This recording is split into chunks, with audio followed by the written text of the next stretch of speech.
97.1 Forever. Forever. Forever. Mga kwento ng pag-ibig, kwento ng pag-asa at mga kwento ng buhay dito sa Barangay Love Stories. Love Stories.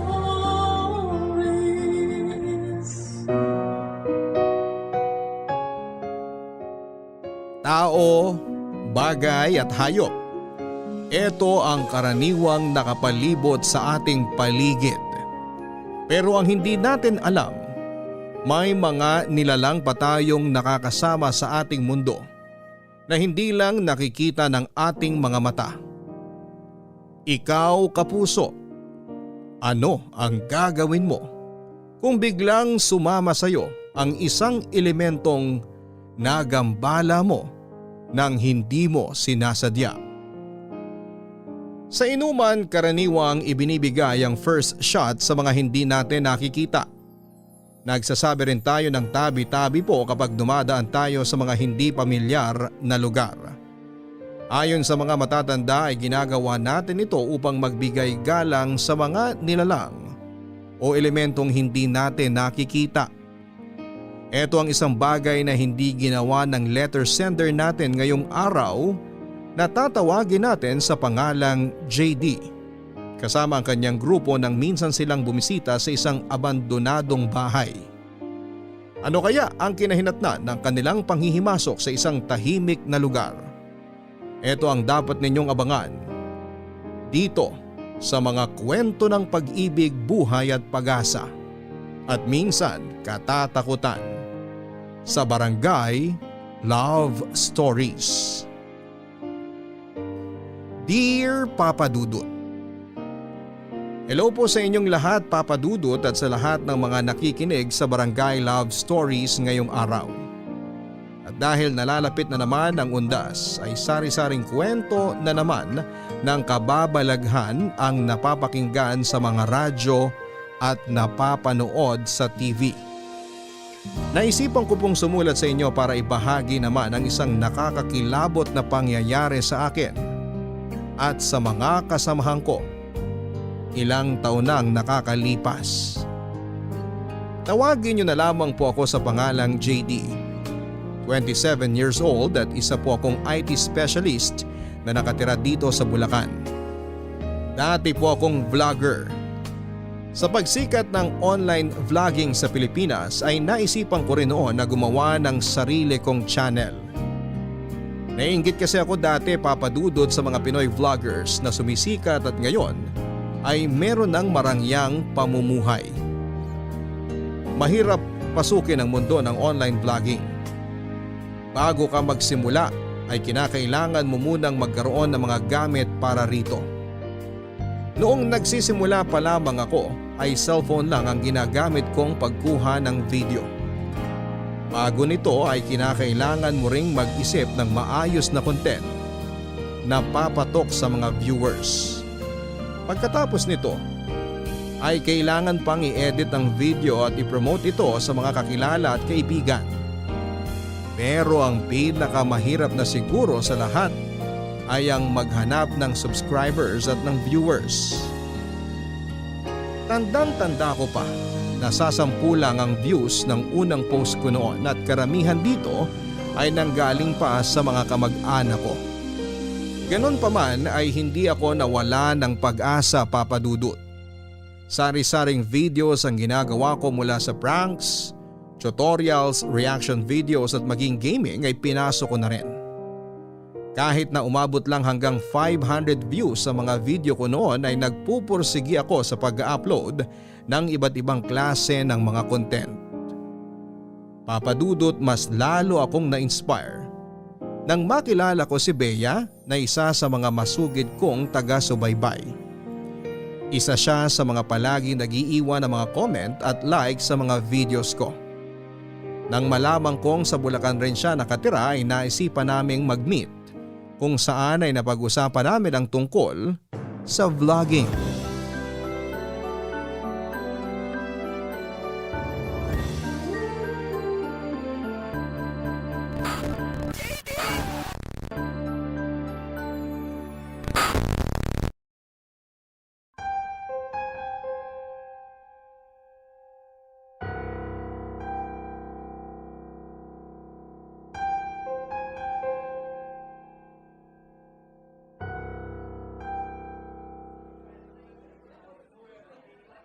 Hi!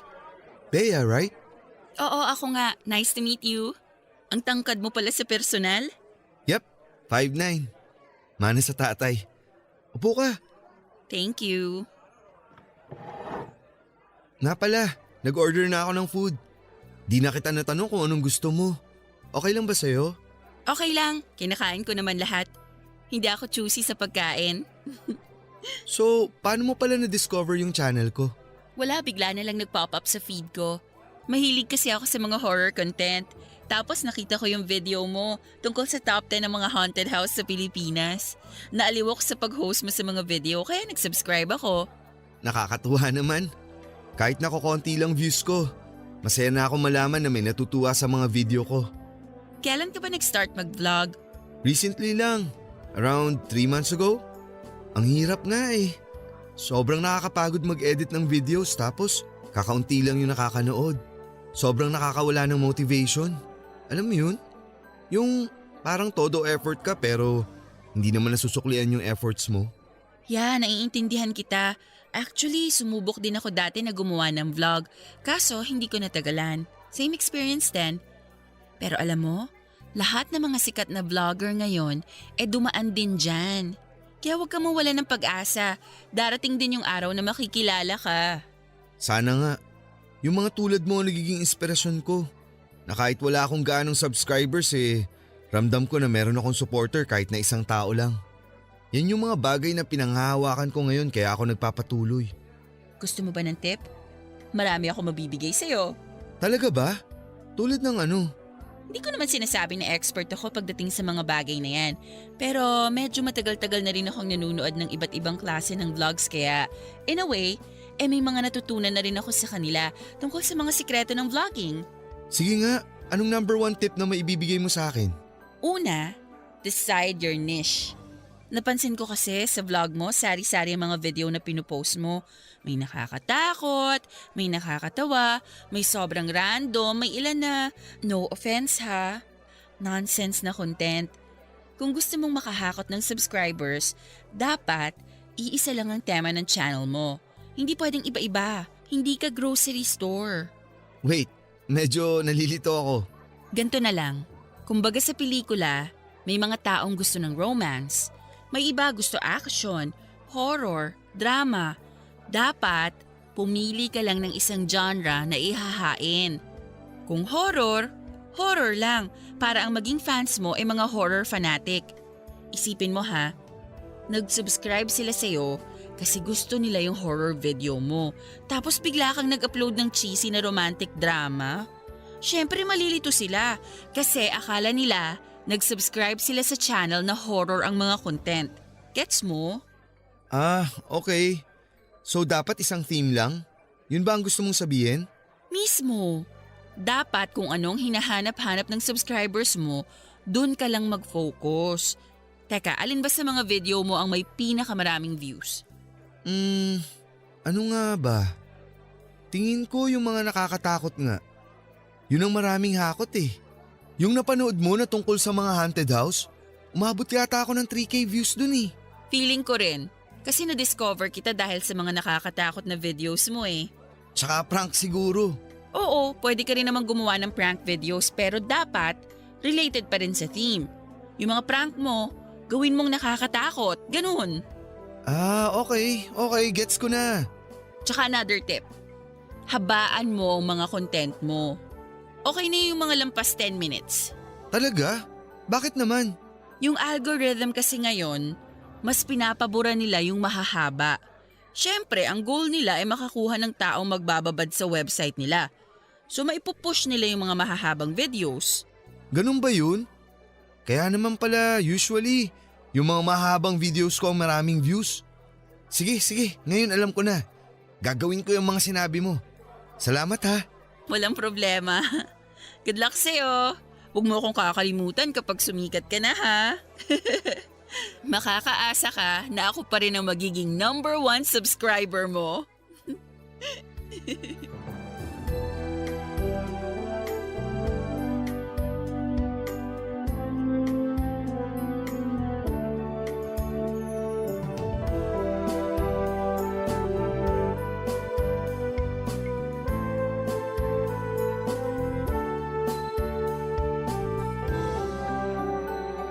Papadudot, sinunod ko ang mga tip na ibinigay sa akin ni Bea.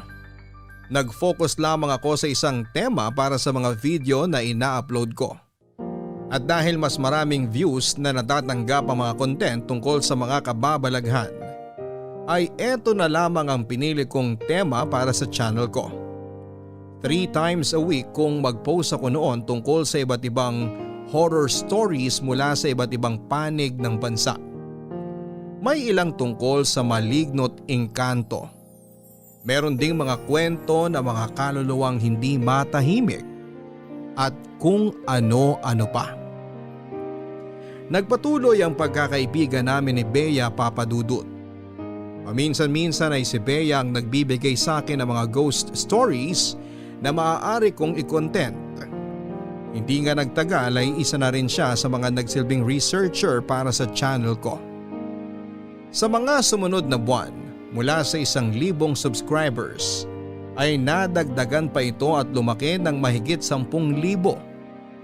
Pumatok sa panlasa ng mga manonood ang mga kwentong kababalaghan na ibinabahagi namin sa aming mga viewers. Nagkaroon kami ng solid supporters at simula noon ay naging rutina namin ang paggawa ng mga videos tuwing Sabado at Linggo na ipinopost naman namin tuwing MWF. Nakatulong din siguro sa pagtaas ng subscribers namin ang consistent na pagpo-post namin ng video sa channel. Sinisikap talaga namin ni Bea ang makapag-post ng 3 videos sa loob ng 1 linggo. Papadudot, hindi naglaon. Ang pagkakaibigan namin ni Bea ay nakabuo ng spark. Sa halos araw-araw na pagsama-sama namin, ay unti-unti pong nahulog ang loob ko sa kanya. Masayahin kasi siyang tao kahit na mahilig siya sa mga kababalaghan. At kung ano pang mga paranormal activities. Horror ang favorite genre niya, mapalibro man o sa pelikula. Siya yung tipo ng babae na dark colors ang paboritong isuot. Walang ere sa katawan at matapang. Madiskarte at may tinatagong kakulitan. Mula sa friendship ay sinubukan kong i-level up ang relasyon namin. Sinubukan ko po siyang ligawan.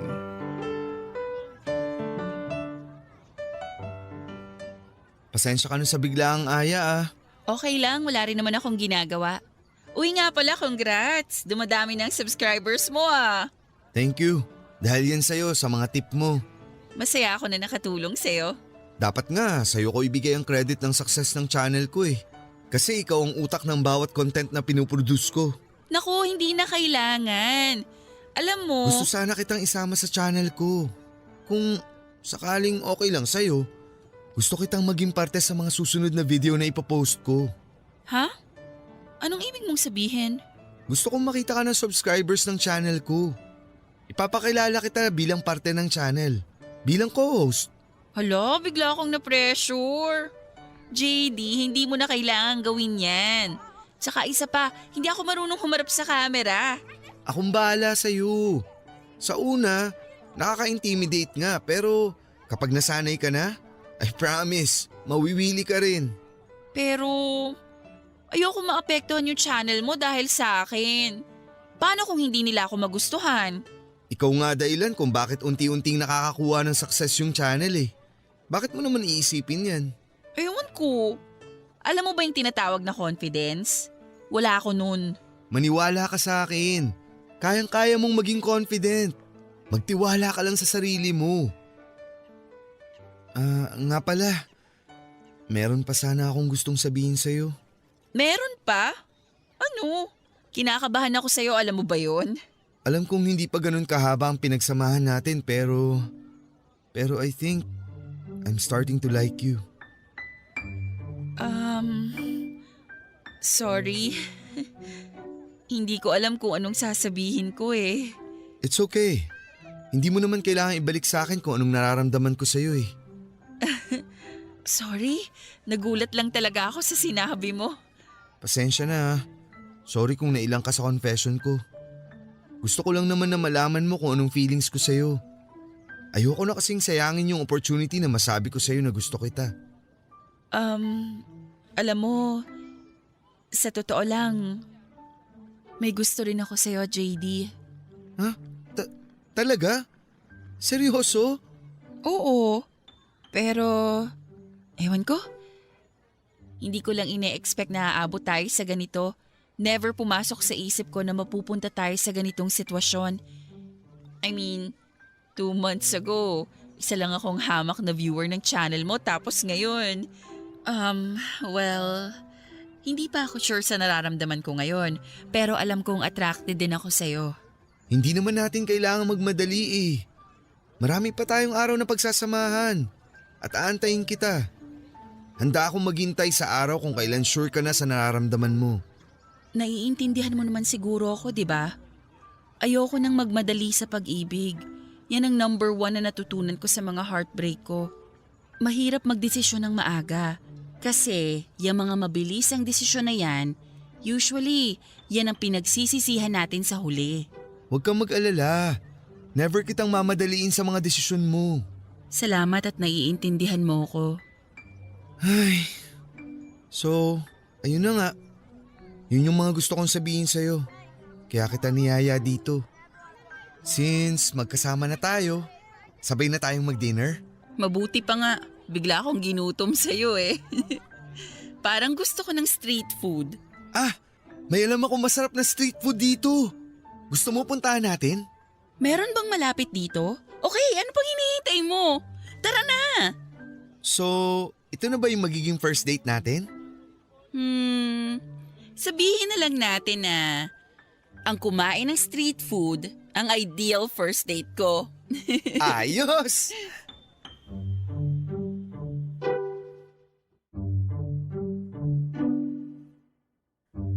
Papadudod isang freelance writer si Bea. Nang pangunahing trabaho ay ang magsulat ng articles para sa iba't ibang website. May sideline din siya kung saan ay binabayaran siya para magbigay ng detailed reviews hindi lang para sa mga Hollywood films, kundi pati na rin sa mga pelikulang ipinapalabas sa Pilipinas, sa South Korea at maging sa Thailand. College pa lamang si Bea ay umikot na ang mundo nito sa internet. Katulad ko ay Bachelor of Science and Information Technology rin ang kinuha nitong kurso sa kolehiyo kaya naman maaga siyang naging techie. Pero ayon sa kanya ay passion na raw niya talaga ang pagsusulat simula pagkabata kaya eto na ang ipinagpatuloy niyang trabaho. Matalino si Bea Papadudut. Sari-saring paandar ang mga naiisip niya para lamang mas lalo pang mapalakas ang channel ko. Marami siyang naiisip na pakulo na kailanman ay hindi ko maiisip na gawin.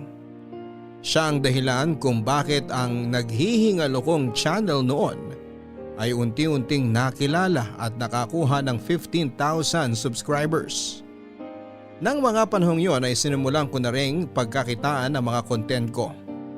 Bilang pasasalamat ay opisyal kong ipinakilala si Bea sa subscribers ko bilang girlfriend at ang bago kong co-host matapos niya akong sagutin 2 months after kong mag-confess ng nararamdaman ko sa kanya.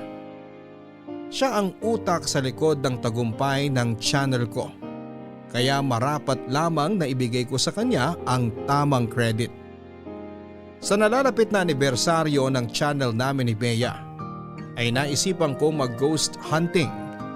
Maraming ancestral house sa Bulacan na ipinatayo pa noong sinaunang panahon na tingin namin ay pinamumugaran ng mga espiritong hindi matahimik.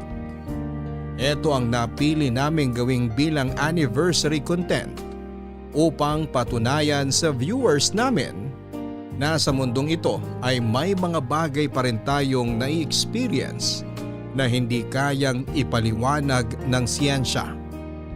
Ang desisyon naming ito, Papadudut, ang isa sa mga desisyong labis namin na pinagsisihan.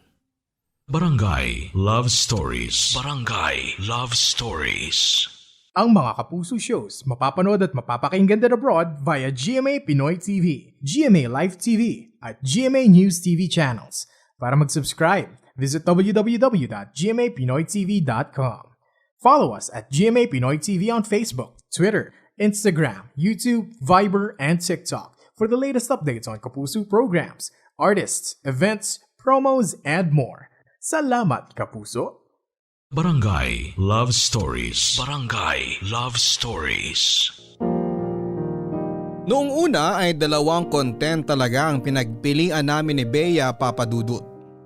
Ito ay ang mag-ghost hunting o ang mag-live stream habang binabasa ang creepy horror stories na magmumula sa sarili naming fans. Pero mas nagustuhan ni Bea ang ideya na pumasok sa isang abandonadong bahay at maghanap ng kababalaghan. Mas nakakatakot daw yon at mas thrilling.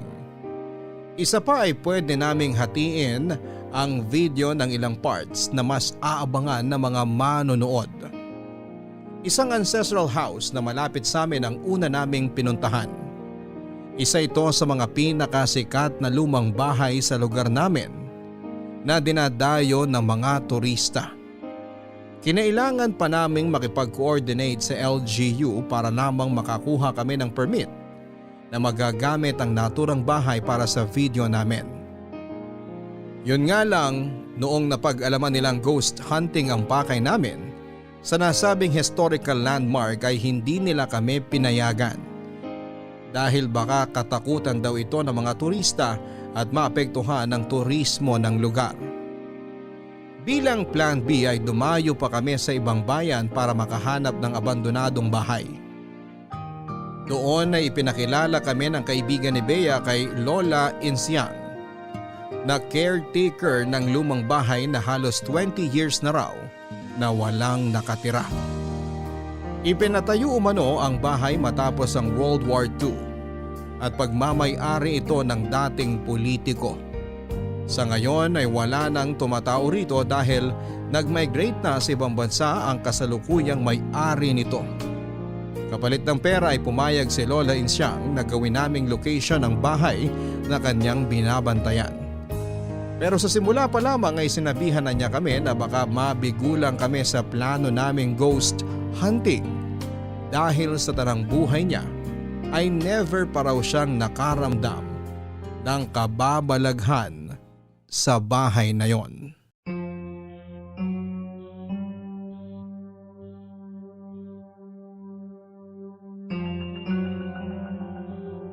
Ito na ba yung sinasabi mong bahay? Oo, ito nga. Ano, okay ba? Medyo malaki rin naman pala. Ayos na rin to. Kahit hindi kilala at least nakakatakot pa rin ang itsura. Tsaka mas maganda na to kasi hindi siya na-restore. Lumang-luma ang dating. Unang tingin pa lang ay nakakakilabot na. Nasa na ba yung may-ari? Papunta na siguro dito yon. 9:00 ang sinabi ko na dating natin eh. Tsaka hindi yung may-ari ang makakausap natin, yung caretaker lang. Kahit sino pa yan, basta payagan niya tayong mag-shoot dito. Oh, siya na ba yan? Mukhang siya na yata yan. Hello po, Lola. Kayo po ba yung caretaker nitong bahay? Oo, ako nga. Kayo na siguro yung tinutukoy na kaibigan ni Julia. Opo, ako po si Bea. Siya naman po si JD. Magandang umaga po sa inyo. Magandang umaga rin. Ano bang plano ninyong gawin dito sa bahay? Gusto po sana naming gawing location to para sa shoot namin. Naghahanap po kasi kami ng luma at malaking bahay na pwedeng gamitin. Actually, muntik na nga po kami mag-give up kasi wala na kaming makitang bahay. Mabuti na lang at nakausap namin si Julia. Maniwala po kayo sa hindi. Marami na po kaming nilapitan na iba. Kaso nga lang ayaw ipagamit. Doon po sa amin maraming ang ancestral house pero sobrang dami naman po ng requirements kaya no choice na kami kundi dumayo na lang dito. Nabanggit nga sa akin ni Julia na bumiyahe pa raw kayo papunta rito. Kailan nyo ba planong gamitin yung bahay? Wala na kasi rito yung may-ari niyan. Matagal nang nasa ibang bansa. Kaya ako na lang ang naiwan dito na bantay. Sa totoo lang, wala na silang pakialam sa bahay na yan Kaya nga minsan, hindi ko na rin nililinisan. Mga next week po siguro kung papayagan nyo kami. Willing naman po kami magbayad. Tsaka kahit wag nyo na pong galawin. Mas maganda yung itsura niya ngayon para kitang wala na talagang nakatira. O sige, pero ipapaalam ko muna sa may-ari ha. Baka kasi pagalitan ako eh. Ano bang kukunan ninyo rito? Bakit ba gusto ninyo ng lumang bahay? May anniversary video po kasi kami nagagawin. Mag-ghost hunting sana kami kaya sana po pumayag yung may-ari. Ghost hunting? Wala namang multo dyan eh. Sa tagal ko nang nagbabantay dito, wala ni anino ng multo akong nakita sa pamamahay na yan. Okay lang po. Madali lang naman yung gawa ng paraan eh. Saan ba mapapanood yung video na yan? Sa TV ba? Hindi po. May channel po kami tungkol sa mga kababalaghan. Mapapanood nyo po to sa internet. Internet ba kamo? Ay naku, hindi ako marunong yan eh. Masyado na ako matanda para sa mga gadgets na yan. Kung gusto nyo pong panoorin, pwede nyo pong itanong kay Julia. Subscriber din po siya ng channel namin. Kung hindi po kayo busy ngayon, baka pwede po namin kayong ma-interview tungkol sa history ng bahay na to. Ay naku, wag na. Nakakahiya naman. Ay, hindi ako marunong humarap sa camera. Pwede naman pong off-cam. Kailangan lang po namin ng details para may mailagay kami sa script. Ano bang kailangan ninyong malaman? Yung background po sana ng bahay, kung kailan ipinatayo at kung sino-sino mga tumira dito. Mas matanda pa itong bahay na ito kaysa sa akin eh. Sa pagkakatanda ko, ipinatayo yan ilang taon matapos ang giyera dito sa Pilipinas. Hindi ako sigurado ha, pero yun ang kwentong narinig ko. Pagmamay-ari ito ng mayamang pamilya na binili ng angka ng amo ko. Tapos napasa-pasa na hanggang sa wala nang tumira. May mga nakakagimbal po ba na nangyari sa bahay? Kung may namatay o may mga nangyaring aksidente po ba rito? Ay, wala naman sa pagkakaalala ko. Tahimik ang mga pamilyang tumira dyan eh. Teka, gusto nyo bang silipin yung loob? Pwede po ba? Abay, oo naman. Sandali lang ha, kukunin ko yung susi. Ano sa tingin mo? Okay na yan. Kung wala man tayong makuna ng multo, edi tayo na lang gagawa ng multo.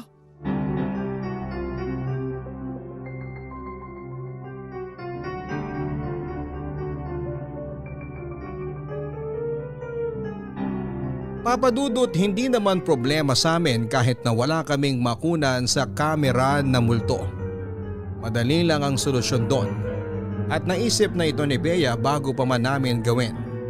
Madali lang daw dayain ang mga kababalaghan sa kamera. Konting sound effects lang at video edits ay makakapanakot ka na ng tao kapag pinalabas mo itong totoo. Ayon pa kay Bea, hindi na raw bago ang pagiging scripted na mga video na napapanood online. Sa katunayan ay halos lahat daw ng content creators ay ginagawa ito ng hindi namamalaya ng mga viewers. Ang mga prank, social experiment at ghost hunting ay karaniwang daw na scripted.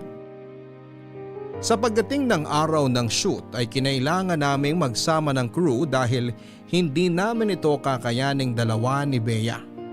Halos kalahating oras din kasi ang biyahe papunta sa binayaran naming old abandoned house. Isa pa ay kinailangan namin ang katuwang para kumuha ng video nang sa ganoon ay magkaroon ng iba't ibang anggulo ang content namin. Kinausap ko ang dalawa kong kaibigan na sina James at Mikoy upang magsilbing camera crew. Kailangan kasing may sariling camera na nakatutok sa akin at dapat ay meron ding kamerang nakatutok kay Bea. Nag-aya pa kami ng dalawang kasama. Ang pinsang kong si LJ at kapatid ni Bea na si Jasper. Sila ang magtatrabaho off-cam na gagawa ng mga katatakutan tulad ng paggalaw ng mga bagay at paggawa ng mga hindi maipaliwanag na ingay. 4:30 pa lamang ng hapon ay bumiyahe na kami papunta sa location. Kailangan pa kasi naming mag-set up at gumawa ng script para sa opening spiel kung saan ay ibabahagi namin ang history ng naturang bahay. Dahil hindi naman gaanong nakakatakot ng kwento ng abandonadong bahay ay kami na mismo ang nag-imbento ng sarili nitong kwento. Pinalabas namin na may isang babaeng nagpatiwakal dito na simula noon ay nagmumulto na sa lugar dahilan upang iwan ito ng may-ari. Papadudot ibang-iba ang itsura ng bahay pagsapit ng dilim. Mas naging nakakatakot ito kumpara nung dinalaw namin ito sa kalagitnaan ng araw. Sira-sira na ang ibang parte nito. Kupas na rin ang orihinal nitong pintura. Kahit may caretaker ay maaligabok ang loob nito at puno ng sapot. Nakadagdag pa sa takot ang malaking puno ng akasya. Sa tabi nito na ayon kay Lola Insyang ay nakatayo na bago pa man mabuo ang bahay.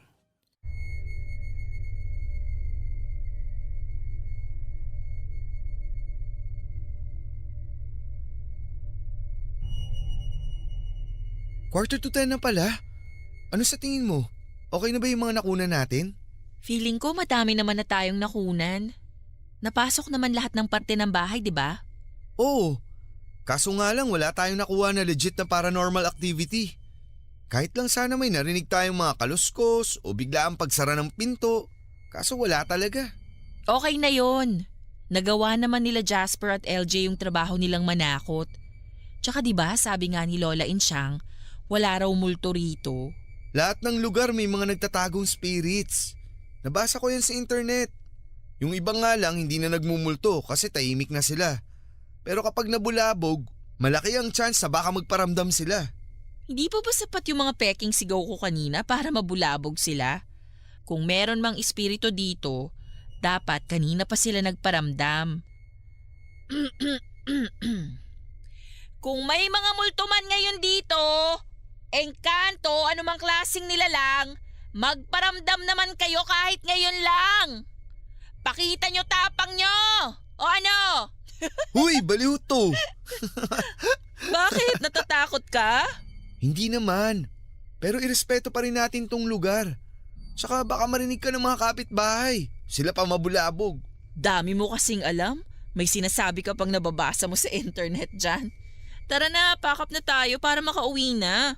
Kanina pa sumasakit tong ulo ko eh. Hindi ka kasi kumain kanina bago tayo bumiyahe. May gamot yata ako sa bag ko. Shhh! Narinig mo yun? Ang alin? May bumukas na pinto. Hanapin natin, dali buksan mo yung camera mo. Baka naman sina Jasper lang yun. Kanina pa sila nasa labas nag-aayos ng gamit. Tayong dalawa lang nga nandito sa loob ngayon. Sandali lang. Sure ka ba na may narinig ka? Ito na yung hinihintay mo, di ba?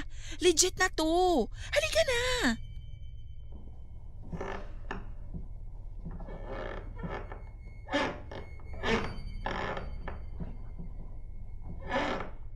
Ito na ata yung bumukas na pinto.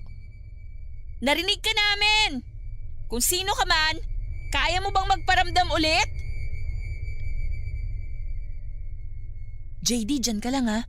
Kunan mo ko habang pumapasok sa loob. Bea, ano ka ba? Huwag kang maunang pumasok sa kwarto. JD! Bea! JD, tulungan mo ako! Okay ka lang? Hindi ko mabuksan tong pinto, JD! Sandali lang!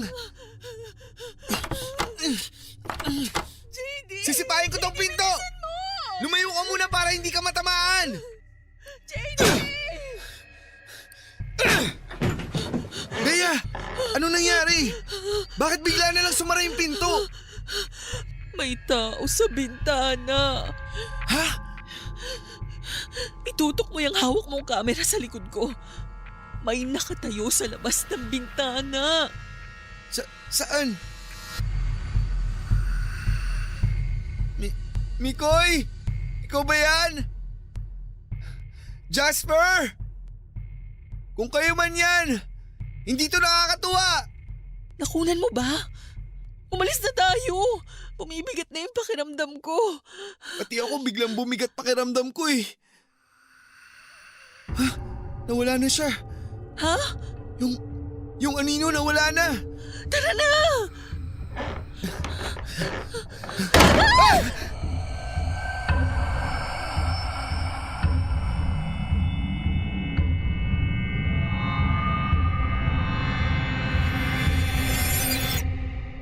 Papadudot, sobrang bilis ng mga pangyayari.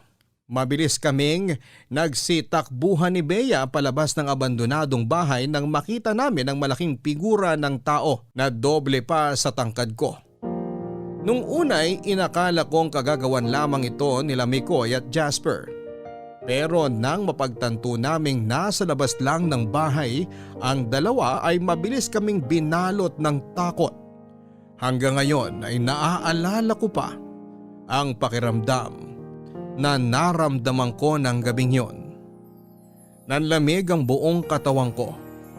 Nagsitaasan lahat ng balahibo ko. Bumigat din ang dibdib ko at bigla na lang sumakit ang aking ulo. Nang gabing yon ay plano pa sana naming kumuha ng ilang additional footage. Pero dahil sa nangyari agad na na-pack up ang shoot. Gustuhin ko mang bumalik sa loob ay natakot na ang dalawang camera crew na kasama namin at ayaw na nilang tumapak pa sa loob. Isa pa ay biglang sumama ang pakiramdam ni Bea. Namumutla na siya ng mga oras na yon. Kaya naisipan naming tapusin na ang shoot na yon. Dapat nga ay meron pa kaming gagawin na on-cam interview kay Lola Insyang.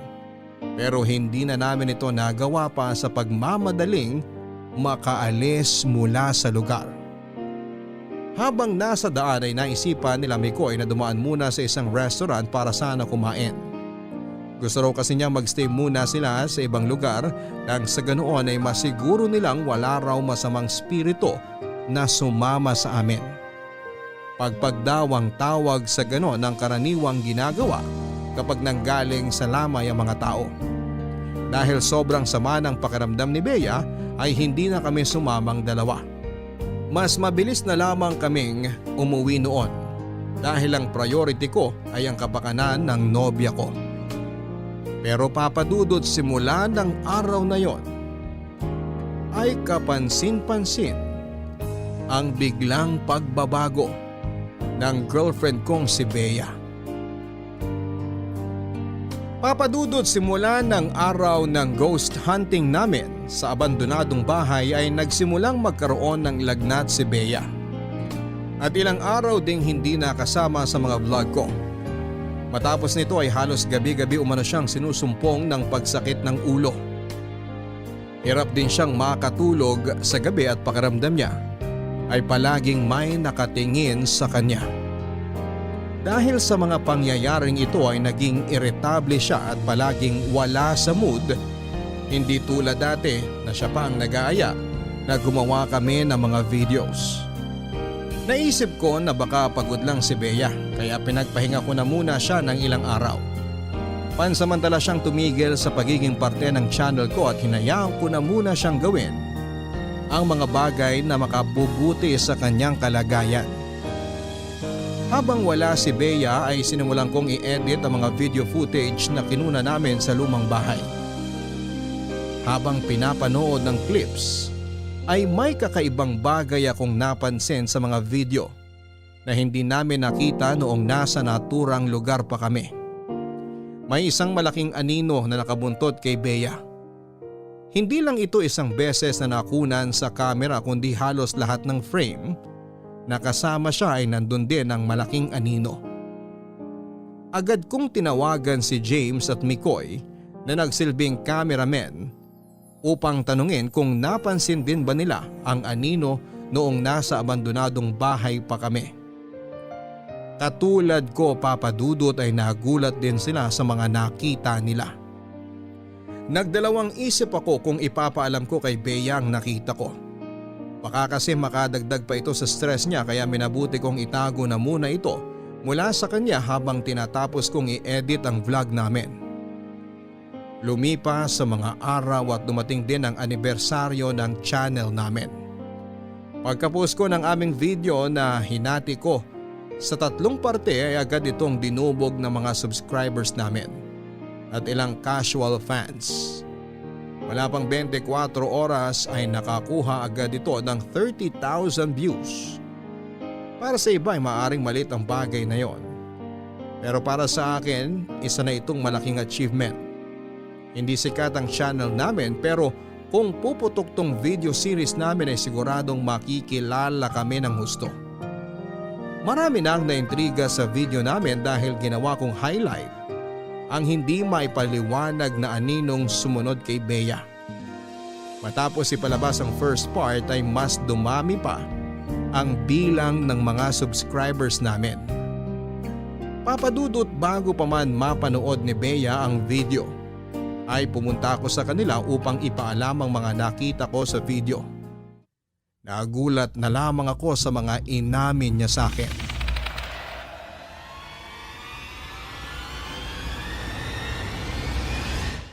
Bea, may papakita nga pala ako sa'yo dito sa laptop. Ano yan? Masama pa rin pakiramdam ko ngayon. Masakit ulo ko. Hindi mo pa ba ininom yung gamot na binigay ko sa'yo? Nakadalawa na ako, wala pa ring epekto. Ano ba yung ipapakita mo sa akin? Tignan mo to. Habang ini-edit ko yung video natin sa abandonadong bahay, may napansin ako. Hello guys! Welcome back sa ating channel. As promised. Nakikita mo ba yun? Ang alin? Ayan o. Sa likuran natin habang nag-i-intro tayo. Hindi mo siya masyadong mapapansin pero kapag zoom in natin dun sa may puno ng akasya, may nakatayong anino dun. Kita mo? Hindi lang yan. Marami pa. Basta tuwing nasa frame ka, makikita mo na may anino na palaging nasa background. Baka naman anino lang yan ang kasama natin. Bea, walang ganyan katangkad sa grupo natin. Si Jasper na yata ang pinakamataas sa atin eh. Ano ba height niya? 5'11"? At isa pa, hindi lang to basta anino. Silhouette siya ng tao o ng kung ano man yan. Eh yung video na nakunan mo nung magpakita siya sa atin sa kwarto, na-check mo na ba? Pareho din ba yun nung nakunang anino sa ibang footage? Yun ang nakapagtataka. Kasi hindi siya nakuha sa camera. Panoorin mo to. Mikoy! Ikaw ba yan? Jasper! Kung kayo man yan, hindi to nakakatuwa! Grabe, biglang nagtayuan yung balahibo ko. Excited na akong ipakita to sa subscribers natin. Tsak nahahakot to ng maraming views. JD, paano kung sinundan tayo ng anino dyan sa video? Ha? Anong ibig mo sabihin na sinundan? Napansin ko kasi nitong mga nakaraang araw na parang palaging may nakasunod sa akin. Alam mo yung feeling na mag-isa ka naman pero may nararamdaman ka na parang may kasama kang iba? Ano yun? Sumakay din siya sa van pa uwi? Paano kanya susundan? Seryoso ko, JD. Sorry na. Feeling ko pagod ka lang. Sobrang busy kasi natin itong mga nakaraang linggo. Kailangan mo lang magpahinga. Hindi eh. Iba tong nararamdaman ko eh. Paano mo naman nasabi na iba? Simula nung umalis tayo sa bahay na yon, hindi na nawala tong sakit ng ulo ko. Hirap din akong makatulog tuwing gabi. Palagi akong dinadalaw ng masasamang panaginip. Sa maniwala ka't sa hindi. Pero sa tingin ko, may kinalaman tong nangyayari sa akin sa nagpakita sa ating dalawa nung gabing yon. Simula nung gabing yon, hindi na nawala tong bigat sa dibdib ko. Stress lang yan. Alam mo kung anong kailangan mo? Pahinga. Gusto mo dito na muna ako matulog? Para naman masamahan kita. Wag na. Mag-i-edit ka pa ng videos. Baka maabala pa kita. Hindi ka naman nakakaabala sa akin. Siyempre priority ko pa rin ang safety mo. Sige na.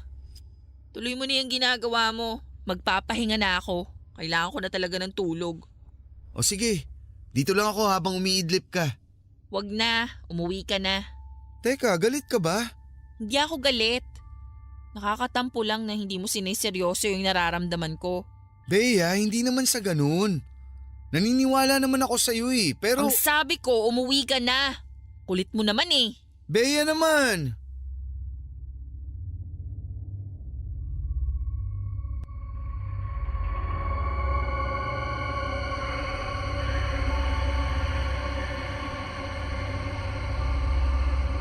Papadudot aaminin ko po sa inyo na bagamat puro horror contents ang laman ng channel ko, ay hindi ako gaanong naniniwala sa mga multo o kung anumang kababalaghan Oo nga't may mga nararamdaman o napapansin na ako once or twice sa tanang buhay ko na mahirap ipaliwanag, pero naniniwala akong meron pa rin po itong scientific explanation.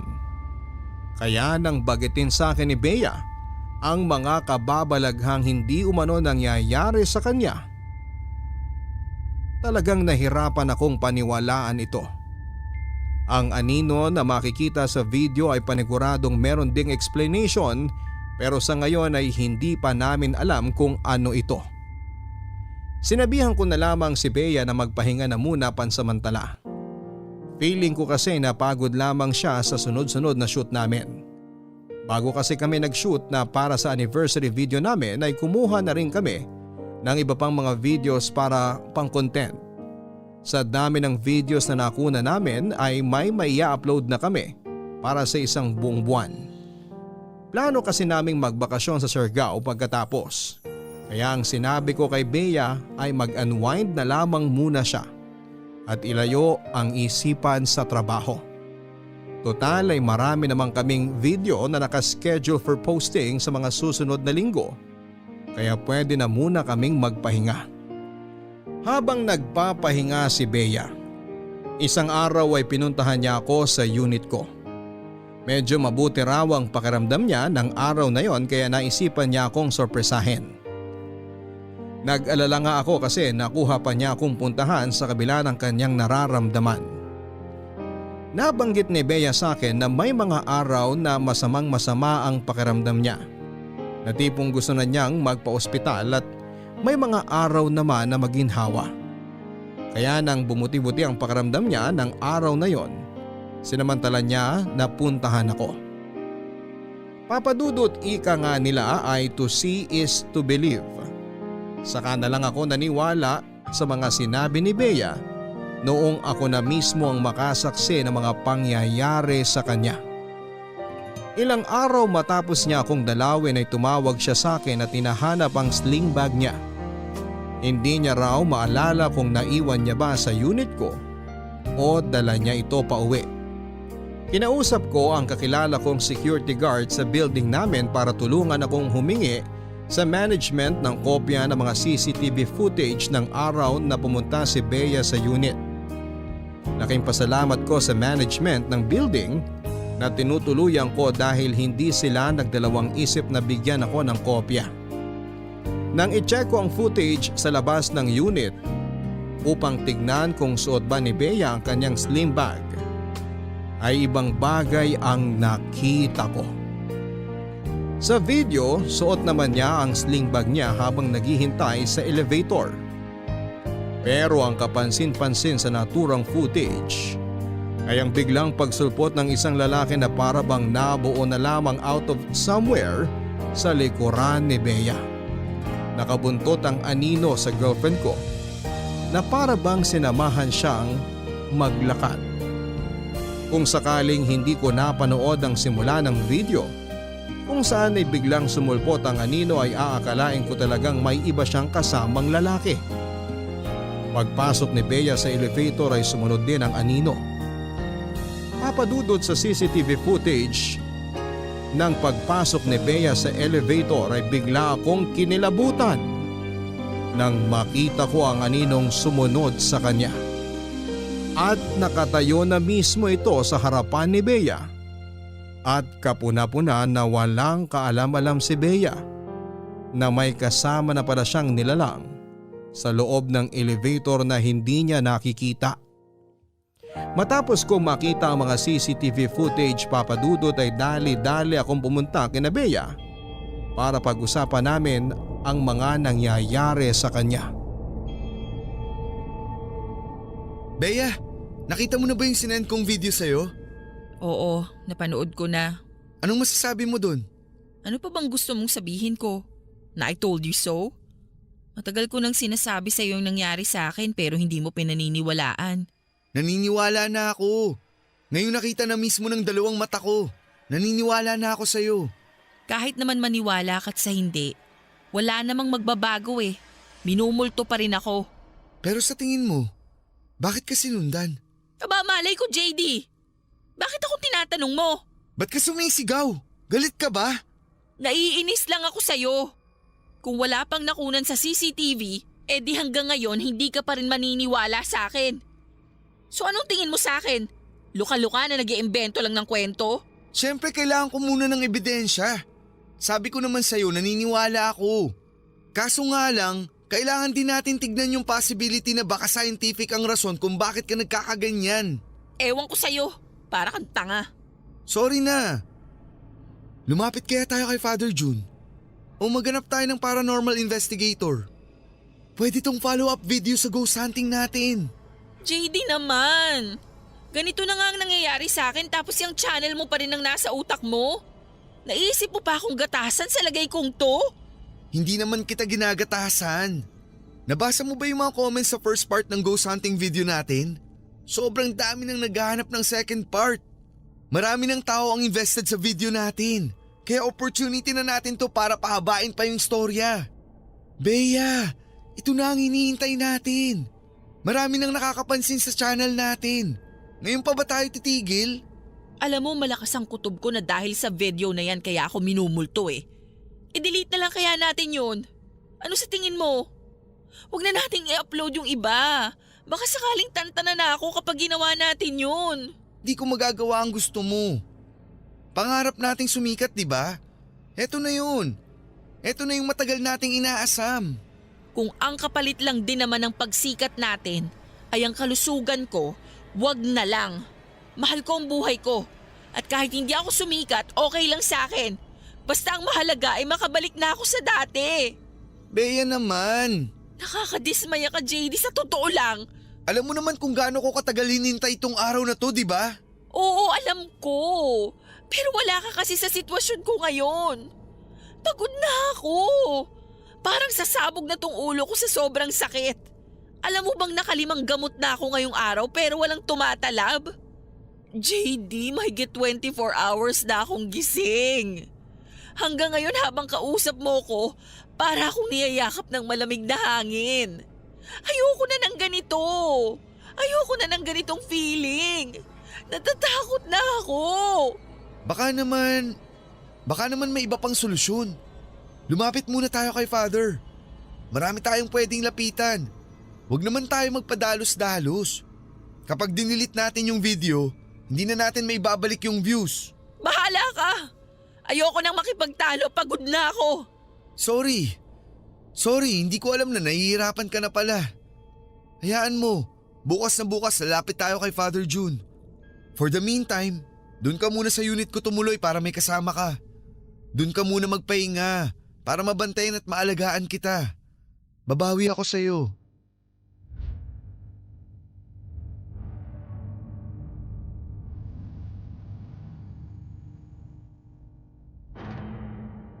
Papadudot hinikayat ko si Bea na pansamantala munang tumira sa unit ko.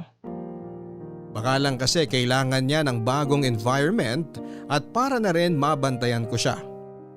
Pumasok rin kasi sa isipan ko na kapag magkasama kami ay makikita mismo ng mga mata ko ang mga kababalaghang nangyayari sa kanya. Maaari ako mag-set up ng camera sa loob ng unit ko upang makuna ng mga pangyayari na pwede naming i-upload sa channel para sa mas mataas na mga views. Ayaw man noong una ay pumayag pa rin si Bea sa plano ko. Kailangan daw kasi niya na makakasama lalo na't hindi na niya kaya ang mga nangyayari sa kanya. Gabi-gabi na lang daw siyang dinadalaw ng masasamang panaginip. May mga pagkakataon ding bigla-bigla na lang siyang nawawala ng gamit o di kaya'y nanlalamig na lang siya nang wala namang kadahilanan. Ang kwento pa niya sa akin ay parabang nababaliw na siya dahil hindi niya alam kung ano na ang paniniwalaan niya. Kung binumulto ba siya o may dinaramdam lang siyang sakit. Sa huli ay nalaman namin ang katotohanan ng pansamantala kaming nagsama ni Bea sa iisang bubong. Nagkaroon nga rin ng kaunting tampo sa akin si Bea nang hindi ko sinunod ang gusto nito na i-delete na lamang ang anniversary video sa channel namin. Nasasayangan kasi ako sa nagastos namin pati na rin sa mga effort na ibinuhos namin para sa content na yon. Isa pa ay maganda ang naging reaksyon ng mga viewers sa part 1 ng video at patuloy pa ang pagtaas ng subscribers count namin. Sa katunayan ay marami na noong nag-aabang sa mga susunod na parte ng video. Dahil sa hindi inaasahang success ng anniversary video namin, ay naisip kong gawing part 4 yung hiningi kong CCTV footage ni Bea sa labas ng unit ko at yung sa loob ng elevator. Magandang addition yon para mas lumaki ang fanbase naming dalawa. Barangay Love Stories. Barangay Love Stories. Ang mga Kapuso shows mapapanood at mapapakinggan din abroad via GMA Pinoy TV, GMA Live TV at GMA News TV channels. Para mag-subscribe, visit www.gmapinoytv.com. Follow us also at GMA Pinoy TV on Facebook, Twitter, Instagram, YouTube, Viber, and TikTok for the latest updates on Kapuso programs, artists, events, promos, and more. Salamat, Kapuso! Barangay Love Stories. Barangay Love Stories. Papa Dudut, alam kong labag sa kalooban ni Bea na i-document ko ang mga nangyayari sa kanya. At kahit pa binigyan niya ako ng go signal ay dama ko na hindi siya pabor na ginagatasan ko ang kanyang sitwasyon. Ganon pa man ay mas pinili na lamang niyang huwag magsalita para sa relasyon namin. At sa ikabubuti ng channel naming dalawa. Pagkarating niya sa unit ko ay agad kong pinaalam sa kanyang setup ng mga kamera. Isa sa kwarto namin, isa sa dining area at isa naman sa sala. 24 oras na bukas sa mga kamerang ito maliban sa nasa kwarto na sakalang namin bubuksan kapag matutulog na kami. Unang gabi pa lamang ng pagsasama namin ay nakatikim na kaagad ako ng kababalaghang sinasabi ni Bea. Pasado 12:00 na noon ng madaling araw at tulog na si Bea samantalang nasa kusina naman ako at abala sa pag-i-edit ng video nang biglang bumukas ang ilaw sa sala. Wala lang naman ito para sa akin dahil baka nagka-short circuit lamang ito o kung anuman. Pero nang makalapit ako sa switch upang patayin sana ang ilaw ay agad itong nag-switch off. Dinig na dinig ko pa ang pagpitik ng switch sa mismong harapan ko. Doon ay nakaramdam na ako kaagad ng kilabot dahil nakita ko mismo ng mga mata ko ang pagbaba ng switch kahit na hindi ko pa ito nagagalaw. Mas lumakas ang takot na nararamdaman ko nang bigla ring namatay ang ilaw sa kusina. Dali-dali akong tumakbo sa kwarto upang gisingin si Bea. Ikinuwento ko sa kanyang nangyari pero nang lumabas kami ng kwarto ay pareho nang nakabukas ang ilaw. Hindi lang ito ang pagmumultong naramdaman ko, Papa Dudut. Nang minsang busy ako sa panonood sa sala ay narinig ko ang pagpasok ni Bea sa CR. Nakita pa nga ng peripheral vision ko ang pagbukas ng ilaw sa loob ng banyo.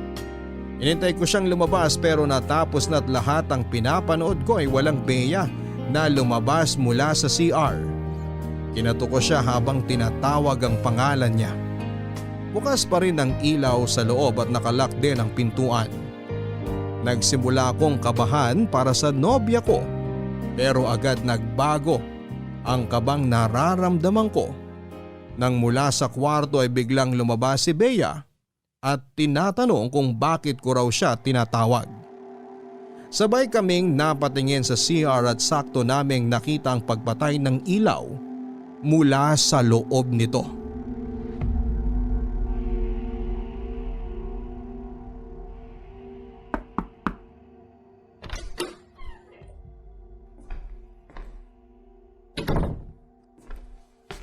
Bea, eto. Ipinagluto kita ng breakfast. Kumusta ka na? Masama pa rin pakiramdam ko. Kailangan mong kumain para lumakas ka. Para makalabas ka na dito sa kwarto natin. Tingin ko kailangan mo rin maglakad-lakad para makapag-exercise ka kahit papano. Iniinom mo ba yung mga inireseta sa'yo ng doktor? Mabuti na lang, sabi ni Doc, trangkaso lang daw yan. Hindi to trangkaso. Alam ko ang kaibahan ng trangkaso sa nararamdaman ko ngayon. Hindi to trangkaso, JD. Oo na, sige na. Kumain ka na. Kakabit ko lang to. Ano yan? Camera. Magdadagdag ako ng camera para mas marami tayong makuhang paranormal activity. Para saan? Ilalagay mo na naman dito sa kwarto natin?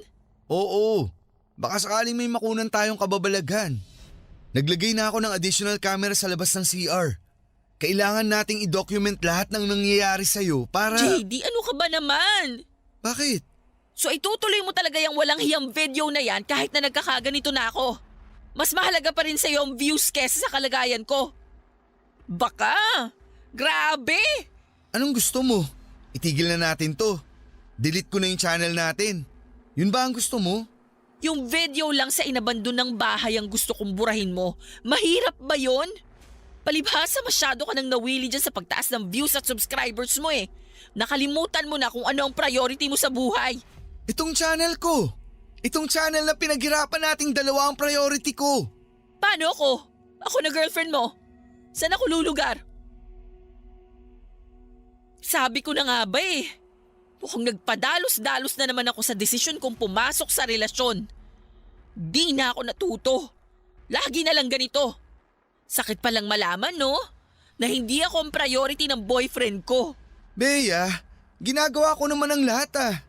Hindi porket priority ko ang channel natin, ibig sabihin nun na hindi na kita priority. Naghahanap ako ng maaaring solusyon para may save ang dalawang bagay na pinakamamahal ko. Itong channel natin at ikaw. Nasaan? Saan ko makikita yung efforts mo? Kasi hindi ko maramdaman. Bea naman. Napakaliit na bagay lang nitong hinihiling ko sa'yo. Yung views at subscribers na pinagmamalaki mo, makukuha naman natin yan sa mga susunod na buwan eh. Madali lang natin mababawi ang mga bagay na pinanghihinayangan mo ngayon. Sayang kasi. Kumbaga ito na yung break natin eh. Paano kung hindi na maulit to? Paano kung ito na lang yung chance natin para makilala online? JD, wag mo sanang hayaang humantong pa tayo sa araw na papipiliin kita kung ako o yung channel mo. Alam kong hindi mo magagawa sa akin yan. Hindi pa siguro ngayon, pero sige lang. Batuhin mo pa ako ng red flags, matatauhan din ako. May bisita ka ba? Wala tayong kasama rito. Tayong dalawa lang nandito sa unit. Eh sino yung kumatok? Sandali lang, i-check ko. Huwag mo akong iwan dito. Di ako lalabas ng kwarto.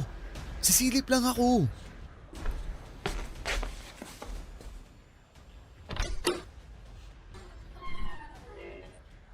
May tao ba dyan? Hello? Sino ka ba? Pwede ba? Tantanan mo na kami? Ano? May tao ba? Sa tingin ko, kailangan na talaga nating magpatulong sa paranormal expert.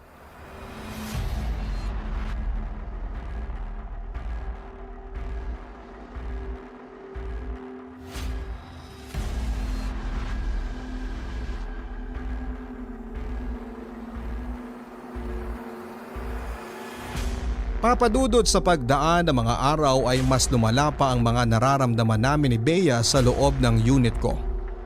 Nagsimulang pumalya mga appliances kahit na brand new naman ang ilan sa mga dito. Sinubukan naming ipakita sa electrician ang linya namin ng kuryente at ayon sa tumingin ay wala naman daw itong problema.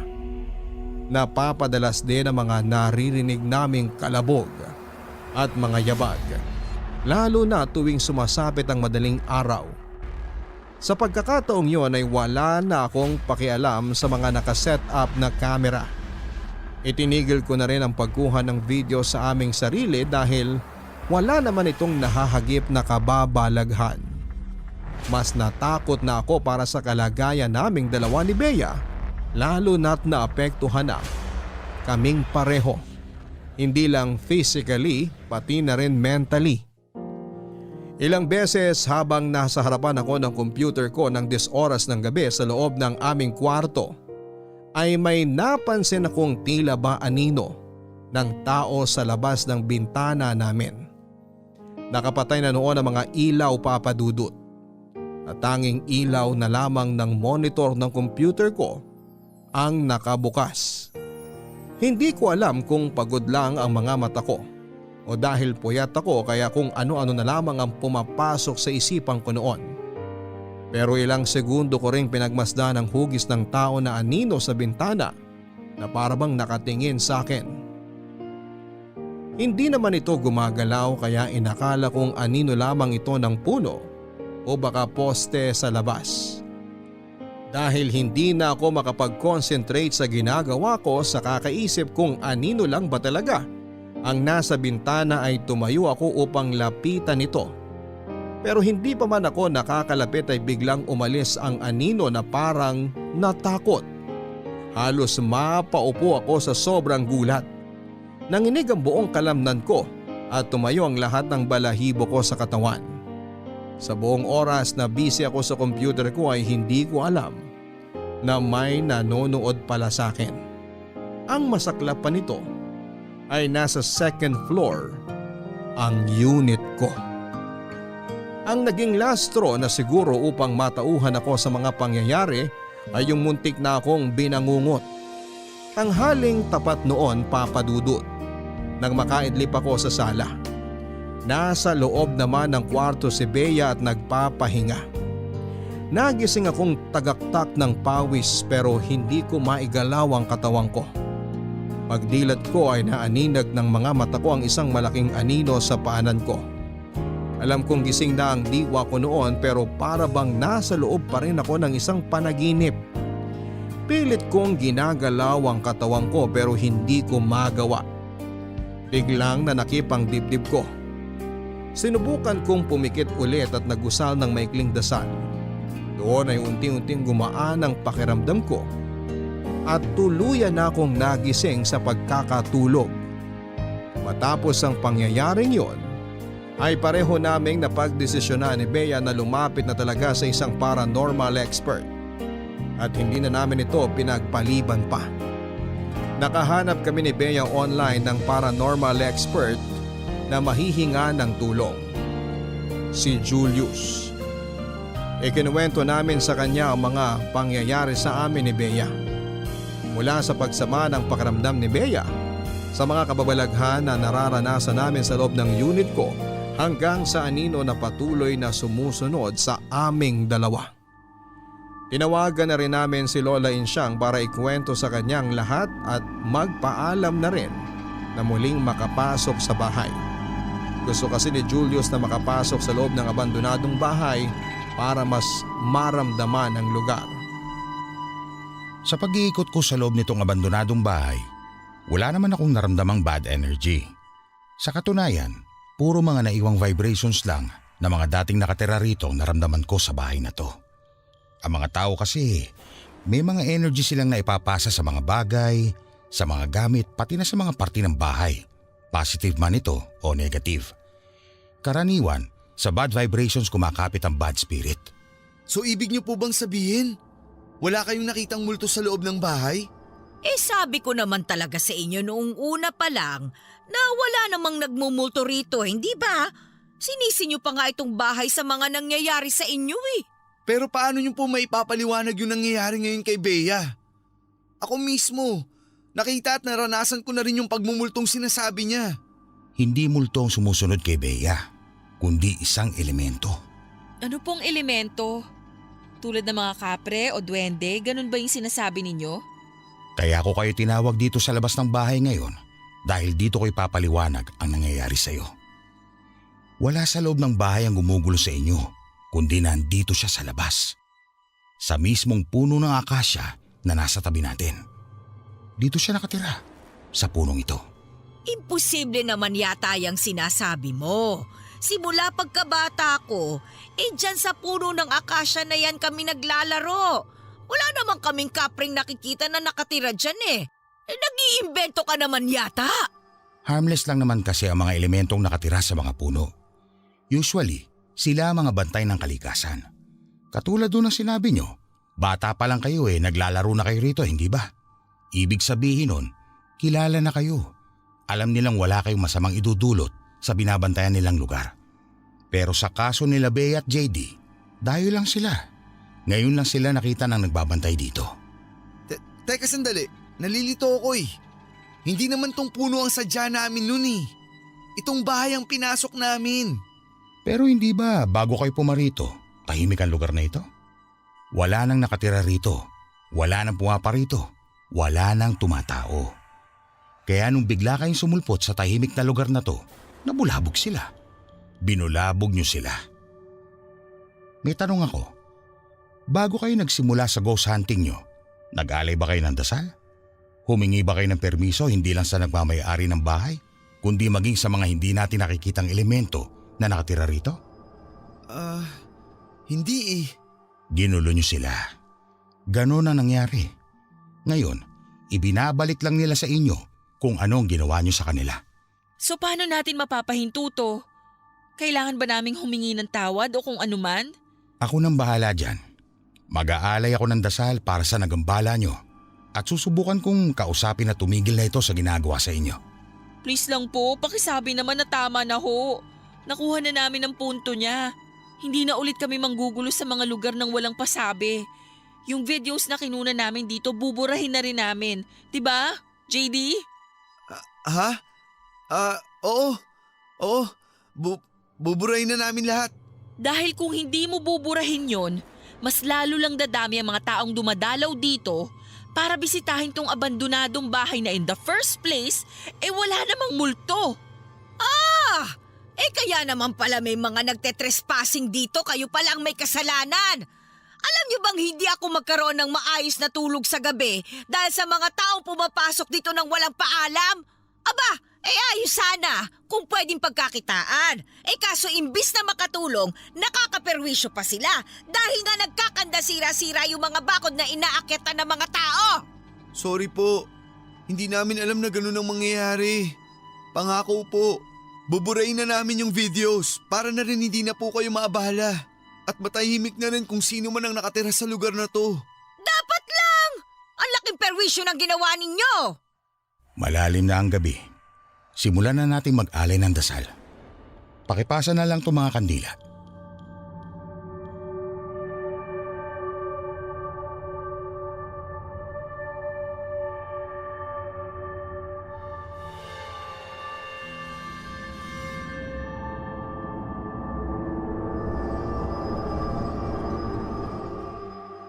Isang dasal ang inalay ni Julius sa puno ng akasya kung saan umano nakatira ang nilalang na gumambala sa amin ni Bea. Ito ang isang bagay na hindi raw naming ginawa bago at pagkatapos naming pasukin ang abandonadong bahay. May ilang ritual ding ginawa si Julius upang masigurong hindi na kami masundan pa na kung sino man ang nagparamdam sa amin sa sari-sarili naming bahay. Pagkatapos nito, Papa Dudut, ay wala na kaming naramdamang kababalaghan o anumang bagay na hindi pangkaraniwan. Katulad ng pinangako ko ay binara ko na lamang po ang video namin at nag-decide na rin kami na huwag nang ipagpatuloy ang mga video series namin patungkol sa nangyaring ghost hunting dahil ayon kay Lola Insyang ay halos araw-araw na raw siyang sumasaway ng mga dumadayo sa naturang bahay para i-check kung totoo ba ang nasa video namin. Maraming taon na po simula na mangyari ang hindi namin malilimutang karanasan sa buhay namin. Matapos ang insidente, unti-unting nanamlay ang channel ko hanggang sa maisipan ko na pong ihinto ito at i-delete.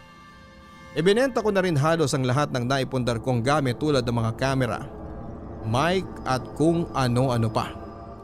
Kasabay ng pagkamatay ng channel ko ay ang pagkawala na rin ang relasyon namin ni Bea. Mutual decision naman po ang nangyaring hiwalayan sa pagitan naming dalawa. In the first place ay ang channel lamang naman namin ang nagbubuklod sa aming dalawa. At nang mawala ito ay unti-unti na rin nawala ang koneksyon namin sa isa't isa ni Bea. Ngayon ay nagtatrabaho na po ako sa BPO industry bilang isang IT specialist. Masaya na po ang buhay ko ngayon kasama ang bagong girlfriend ko na si Eileen. 2 years na po kaming magkarelasyon at sa tingin ko ay siya na ang makakasama ko habang buhay. Gayunpaman, ay mananatili pa rin sa puso't isipan ko ang mga aral na natutunan ko kasama si Bea. Hindi lang tayo ang nakatira sa mundong ito. Nakikita man natin sila o hindi ay lagi nating tatandaan na kailangan pa rin nating irespeto ang katahimikan ng bawat isa kung ayaw nating tayo mismo ang bulabugin nito. Hanggang dito na lamang po ang sulat ko, Papa Dudut, at maraming salamat po and God bless. Ang inyong forever kapuso at kabarangay, JD. Respeto. Ito ang isa sa mga pinakamahalagang ugali na kailangan nating ibigay. Hindi lang sa mga tao kundi pati na rin sa lahat ng bagay. Ayon nga sa kasabihan, huwag mong gagawin sa iba ang mga bagay na ayaw mong gawin sa iyo ng iba. Lagi nating tatandaan na mapakababalaghan man o hindi, huwag tayong magdadalawang isip na lumapit sa Panginoon. Magdasal tayo at humingi ng gabay dahil sa bawat problema na dumarating sa ating buhay, prayers ang isa sa mga mabisang sagot. Hanggang sa muli, ako po si Papa Dudut sa mga kwento ng pag-ibig, buhay at pag-asa dito sa Barangay Love Stories number 1. Mga kwento ng pag-ibig, kwento ng pag-asa at mga kwento ng buhay dito sa Barangay Love Stories. Love Stories.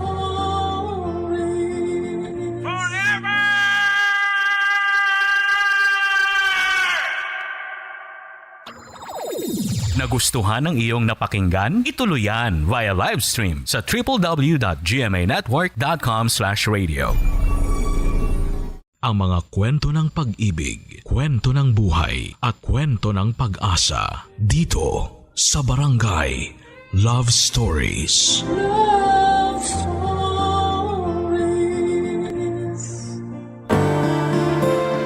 May mga pagkakataon na hindi nasusunod ang ating mga gusto dahil nakikialam ang ibang mga tao. Para sa iba ay mas maganda ang sinasabi nila. Ikaw, kabarangay, susundin mo ba ang sinasabi nila? O mas tiwala ka sa sarili mong pasya?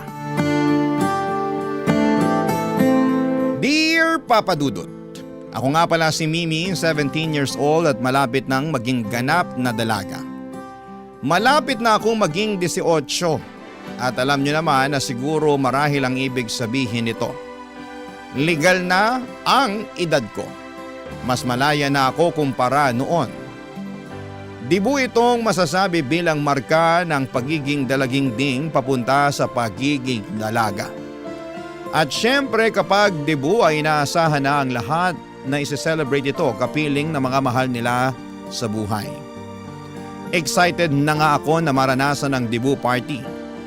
Pero hindi gaya ng iba na gusto ng ingrande, ako naman ay doon lang sa simple. Ayoko nga ring magsuot ng gown. Ayokong masyadong mag-abala ng mga tao. Mahiyain at introvert akong tao, Papa Dudut. Alam ito ng mga malalapit sa akin, kaya hindi na siguro sila magugulat kung planuhin kong magkaroon ng debut party na tahimik, simple at konting bisita. Gusto ko ng intimate na debut party at ang best friend kong si Sel ang kasama kong nagpaplano para rito. Isang araw ay pinapunta ko siya sa bahay at sakto naman noon na suspended ang klase namin dahil sa paparating na bagyo. Pinakiusapan ko na rin siyang doon na matulog sa bahay dahil sigurado akong hindi matatapos ng isang buong araw ang pag-uusap namin para sa debut. Oo, at simple lamang ang balak kong debut, pero gusto kong planchado ang lahat ng detalye. Para masiguradong masusunod ang lahat ng gusto kong mangyari, Papa Dudut.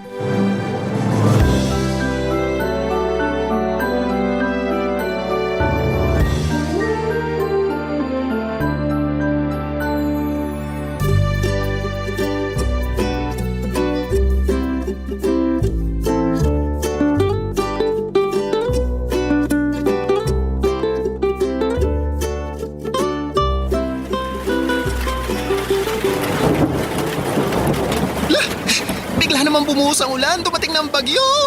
Sana sa debut ko, ganyan din kalakas ang ulan. Ha? Bakit mo naman papangarapin na umulan ng malakas sa debut mo? Baka hindi makarating mga bisita mo. Yun na nga eh. Pati testing ng ulan kung sino ba yung willing talagang makiselebrate sa pagdadalaga ko. Ay nako, willing akong pumunta sa debut mo. Pero kung haharangin naman ako ng malakas na ulan at hangin, kahit best friend mo ako, unahin ko pa rin ang sarili ko, no? Hindi ako pupunta. Goodbye! I-view ko na lang mga my day mo sa social media. I-heart ko na lang lahat. Safe pa ako sa bagyo at baha. Hindi ko naman hihilingin na bumagyo at bumaha, no? Gusto ko lang din ng maulan na weather sa debut ko. Alam mo namang mahilig ako sa ulan eh. Mahilig ka nga sa ulan. Pero yung mga a-attend na bisita mo, gusto ba nila? Kaya nga gusto kong imbitahan lang yung mga bisita na gusto rin ng gusto ko.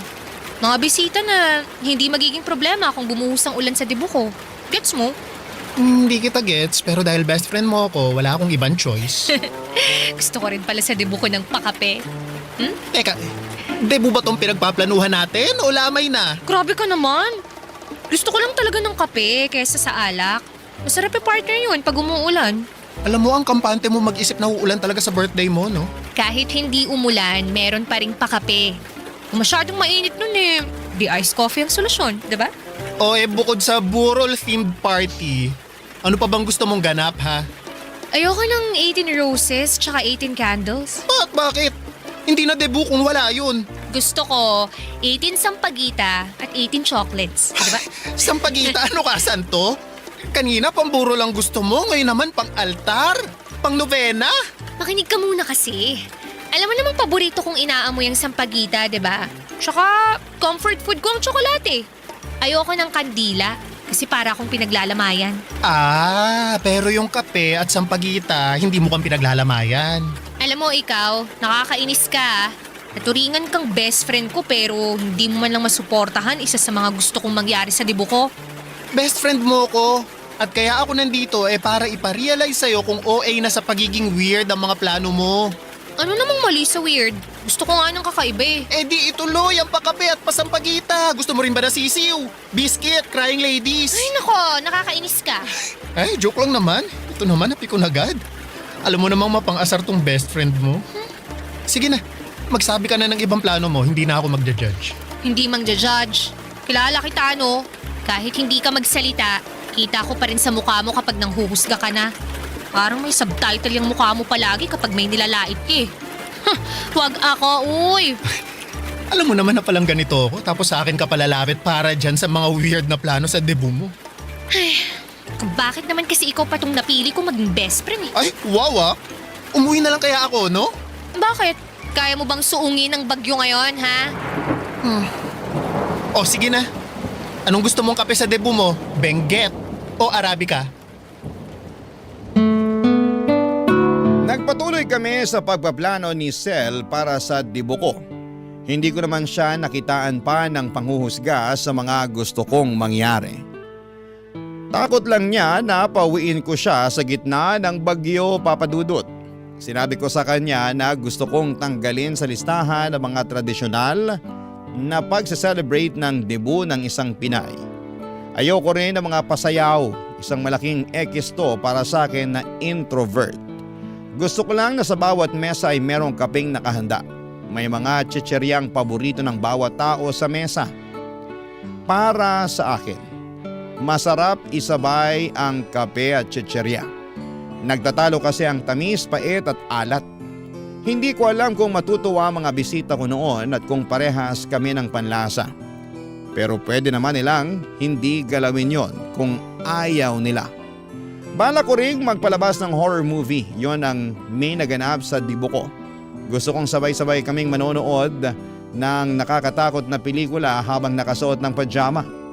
Opo, pajama party din ang gusto ko. Sabi ko sa inyo, ayoko ng gown. Walang mag-gown, simple lang at komportable dapat ang suot ng mga bisita ko. Pero kailangang lahat ng babae ay nakasuot ng tiara o korona.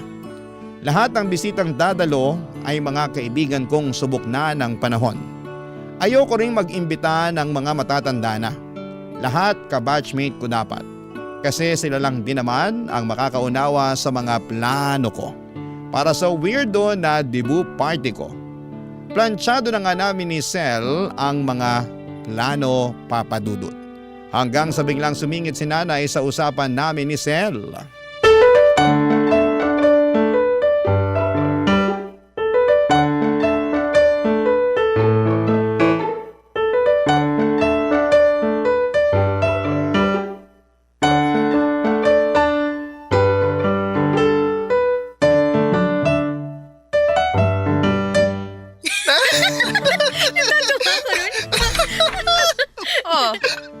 busy kayong dalawa. Ay, hindi naman masyado, Nay. Inaayos lang namin yung listahan ng mga bisita para sa debut ko. Sinama mo ba sa listahan si Kap? Yung kapitan po ng barangay natin? Ay, alam nga naman kapitan ng barko, ikaw talaga, Mimi. Bakit ko po siya iimbitahan? Hindi ko naman po siya kilala. Ang gusto po ni Mimi, tita, ay yung mga ka-close niya lang po ang maimbitahan sana. Ay, di i-close niya si kapitan. Simulan mo nang makipaglapit sa kanya, Mimi, bago ang debut mo. Para naman kapag may ayuda sa barangay tayo ang mauna sa pila. Ganun ang ginagawa ni Kumaring Lita. Ay, oo nga pala. Imbitahan mo si Kumaring Lita ko, ha? Malakas ang kapit nun sa munisipyo. Makakatulong siya sa atin sa mga permit na ganyan. Nay, ayoko po kay Aling Lita. Alam niyo namang lagi ako nung pinapahiya sa tuwing bumibili ako sa store niya. Mukha na raw akong 30. Ang aga ko raw nabulok. Ay, sinabi niya rin sa'yo yun? Ganon din ang sinabi niya sa akin eh. Ang oily nga raw na mukha ko, talo ko pa raw ang lechon sa piyesta. Walang filter ang bunganga. Abay, bakit ba kayo nasasaktan sa mga sinasabi niya? Totoo naman na magayos ka rin kasi, Mimi, para hindi ka nagmumukhang trentahin. Hindi mo naman siguro ikamamatay kung gagamit ka ng lipstick o magpapakulay ka ng buhok. At ikaw naman, Sel, magkano lang naman ang pulbo sa tindahan? Gumamit ka noon para hindi ka nagmamantika. Aray, grabe naman si tita. Abay, wala rin filter ang bunganga ko. Pero lahat ng lalabas sa bibig ko makakatulong sa inyo. Kaya ikaw, Mimi, makinig ka sa mga payo ko, ha? Idagdag mo na sa listahan si Kap at Kumaring Lita. Magpapasalamat ka sa akin balang araw kapag sila ang ginawa mong backer kapag may kailangan tayo. At saka yung si Kap, magpapahiram yan ng mga, monoblock na upuan at mesa. Magagamit natin yun sa multipurpose hall sa barangay. Malay mo, mag-donate din ng mga tolda. Multipurpose hall? Oo, ay doon natin isi-celebrate yung debut mo. Ano ka ba naman, bata ka? Kala ko naman maayos na yung pagpaplano ni Sel sa party mo. Mukhang kailangan ko pa rin umasikaso niyan para sa'yo. Nako. Ay, okay naman na po ang mga plano, tita. Gusto lang ni Mimi ng intimate o maliit na party para sa debut niya. Konting bisita at konting handa lang talaga. Ayaw niyo po ba yun? Makakatipid kayo. Abay, sino bang nagsabi na kailangan magtipid? Alam mo, minsan lang ang debut, kaya hindi dapat magtipid ang mga magre-regalo o mag-i-sponsor sa atin sa mga party-party na ganyan. Nay, gusto niyo bang ipagastos sa ibang tao ang debut ko? Nakakahiya yun. Ay naku anak, sa panahon ngayon, hindi na dapat pinaiiral pa ang hiya. At saka, uso na yung mga ganun-ganun ngayon, ha? Yung mga nag-i-sponsor sa mga party, ginagawa na yun ng mga vlogger. Nay, hindi naman po ako vlogger. Ay, huwag ka nalang kumontra, Mimi. Ako na nga lang tong nagmamalasakit para mabigyan ka ng bonggang debut tapos gaganyan ka pa. Nay, hindi ko naman po kailangan ng bonggang Ay, manahimik ka na. Kailangan mo yon. Ayaw mo lang tanggapin kasi nahihiya ka. Ay, basta. Ilagay mo rin pala sa listahan ng bisita sina Konsehal Pedro at Konsehal Dong. Sino pong mga yan? Abay, magkakonsehal natin yan. Kailangan nilang dumalo. Malay mo, may pakimkim sila sa'yo. Alam mo, ay balita ko, galante raw ang dalawang yan. Kaya wag na wag ka magkakamali na hindi sila imbitahan, ha? Tsaka, personal kang pumunta sa bahay para imbitahan sila. Mag-ayos ka. Wag kang oily-oily para si Sel. Ay, nadamay na naman ang mukha ko. Kailangan mong imbitahan ng mga malalaking tao. Dahil bumubuo ka ng koneksyon sa kanila. Hindi natin alam kung balang araw kailanganin natin ang tulong nila. Sa panahon pa naman ngayon, ang hirap pag wala kang kakilalang backer. Siya. Lalabas lang ako saglit para pumunta sa barangay. Malambing ko lang si Kap para sa multipurpose hall. May yung mga bilin ko, ha?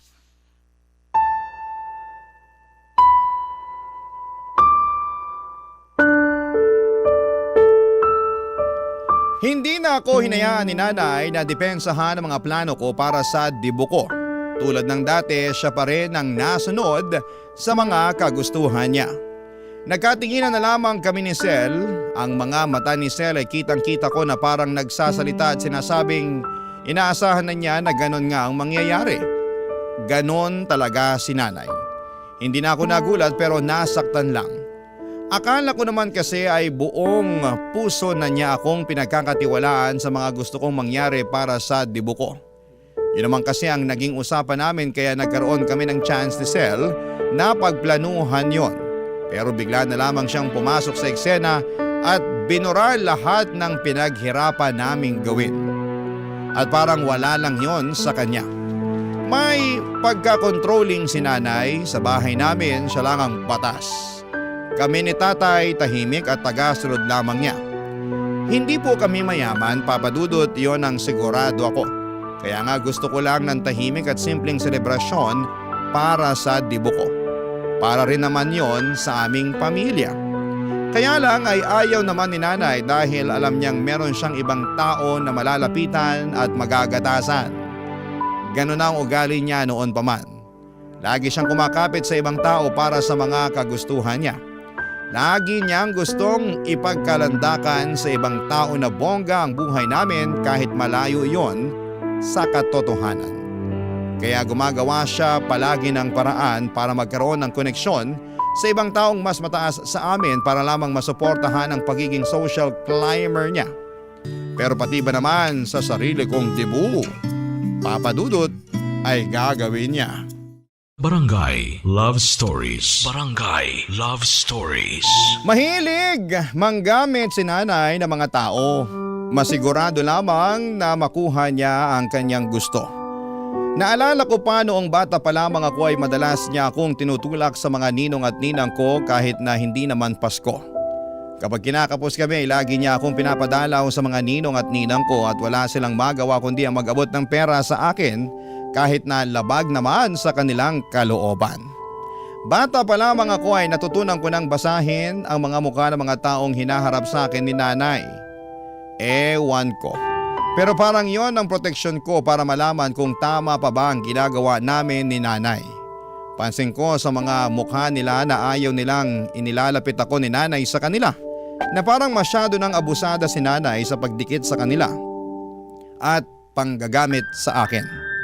Sa pagkakaalam ko ay meron akong 30 ninong at ninang. Sinadya yun ni nanay para marami ang tumulong sa akin kapag kailangan ko ng panggastos. Naalala ko nga noon na sobrang hiyang-hiya ako nang ilapit ako ni nanay sa isang ninong ko. Malapit na kasi ang pasukan sa eskwela. Nagkataon na kakabayad lang ni nanay at tatay ng mga bayarin sa bahay kaya kinapos kami sa pambili ng gamit sa eskwela. Kaya naman naisip niyang lapitan si Ninong Densyo. Sa pilitang humingi si nanay ng pangbili ng mga gamit ko. Panay ang tangginoon ni Ninong Densyo dahil nasa ospital ang kanyang anak at kapos din ito.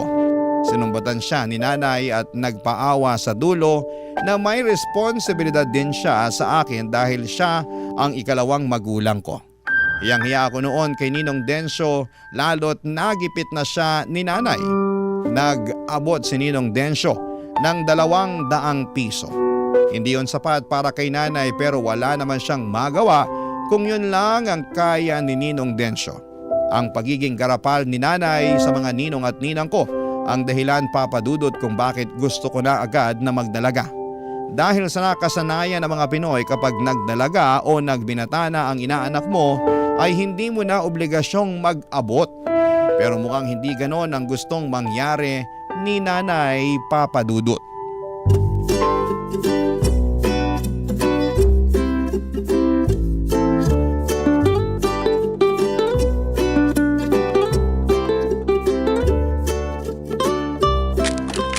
Nay, talaga bang tutuloy tayo sa bahay ni Ninang Shawi?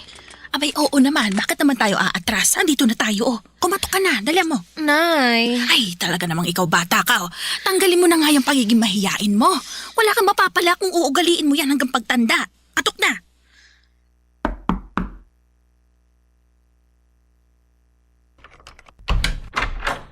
Ay, Shawi! Naku, ay kumusta ka na? Ayos naman. Anong ginagawa niyo rito? Uy, magmano ka sa Ninang Shawi mo, Mimi. Dali mo. Mano po, Ninang Shawi? Kaawaan ka ng Diyos, Mimi. Ay, ano bang meron? Bakit kayo napasugod ng walang pasabi? Ay, hindi mo na ba naaalala? Ay, malapit na ang debo ng inaanak mo, oh. Kailangan na andong ka, ha? Ay, oo nga pala. Naku, dalaga na tong inaanak ko. Ano bang wish mo sa birthday mo, Iha? Alam mo, Mare, gusto niya ng pera na pangdagdag ng pambili ng gown o pa-hair and makeup na rin. At kung kaya pa, padagdag na lang din ng pambayad sa photographer para meron siyang itatagong memory sa debo niya. Mas maganda yata kung magrerenta na lang ng gown. Isang beses lang naman gagamitin eh. Hindi praktikal na bumili. Gusto mo bang mawalan ka ng space sa cabinet mo, Mimi? Oo nga po Ay, eh. okay lang naman din ang renta. Pero magkano ba ang willing mong ibigay na cash sa inaanak mo? Para naman matansya namin kung paano ibabudget yung gagastusin sa debut. Teka. Ako ang gagastos para sa gown at makeup ni Abay, Mimi? oo, pati sa photographer. Teka. Bakit ako? Ay, bakit naman hindi? Ikaw tong pinaka-generous na ninang ni Mimi. Hindi ba, anak? Sagot.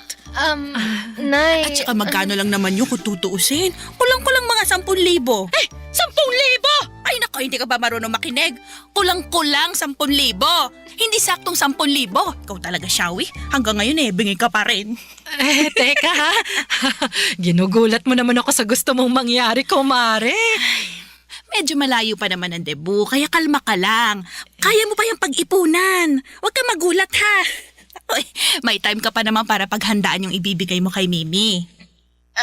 Ninang Shawi, kung ano na lang po ang kaya nyo, hindi ko naman po kayo uubligahin. Mimi, nag-uusap pa mga matatanda, hindi ka dapat sumabat. Ay, baka naman pwede nating pagsalitain si Mimi. Kasi tama naman siya eh.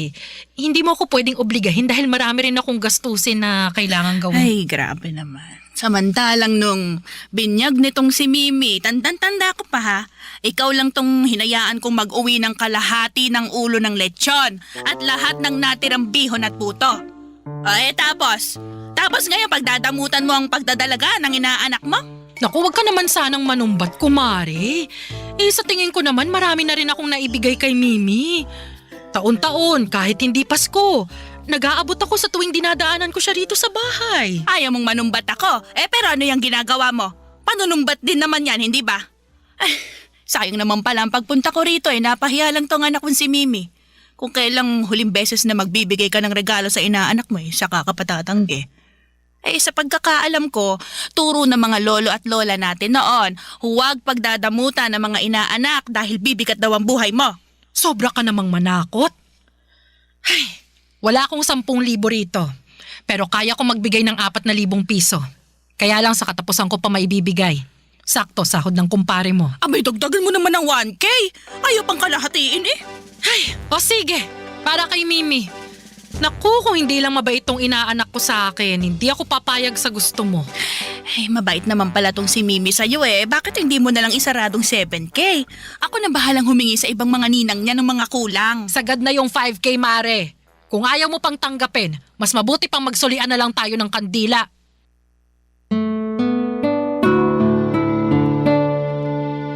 Kung hindi nagalit si Ninang Shawi ay baka pinilit pa ni Ninang na makipag-areglo ng 7,000 regalo para sa akin.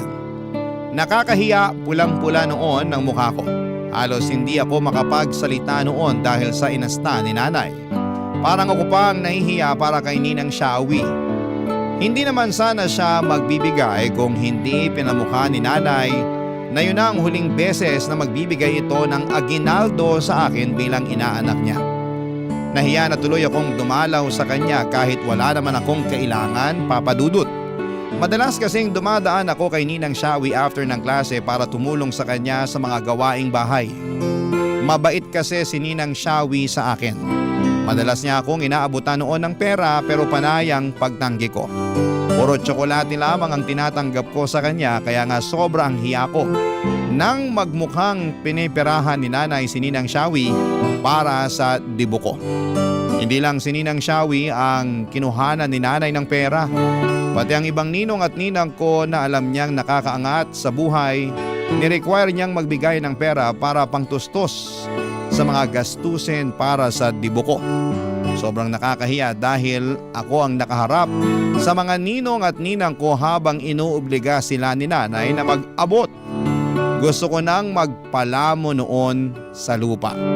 Ang ibang ninong at ninang ko na walang pera ay hindi na niya inobliga na magbigay ng pera. Alam naman daw niyang magsasayang lamang siya ng oras sa paghingi. Pero siniguro niyang hindi sila invited dahil wala silang ambag para sa dibo ko.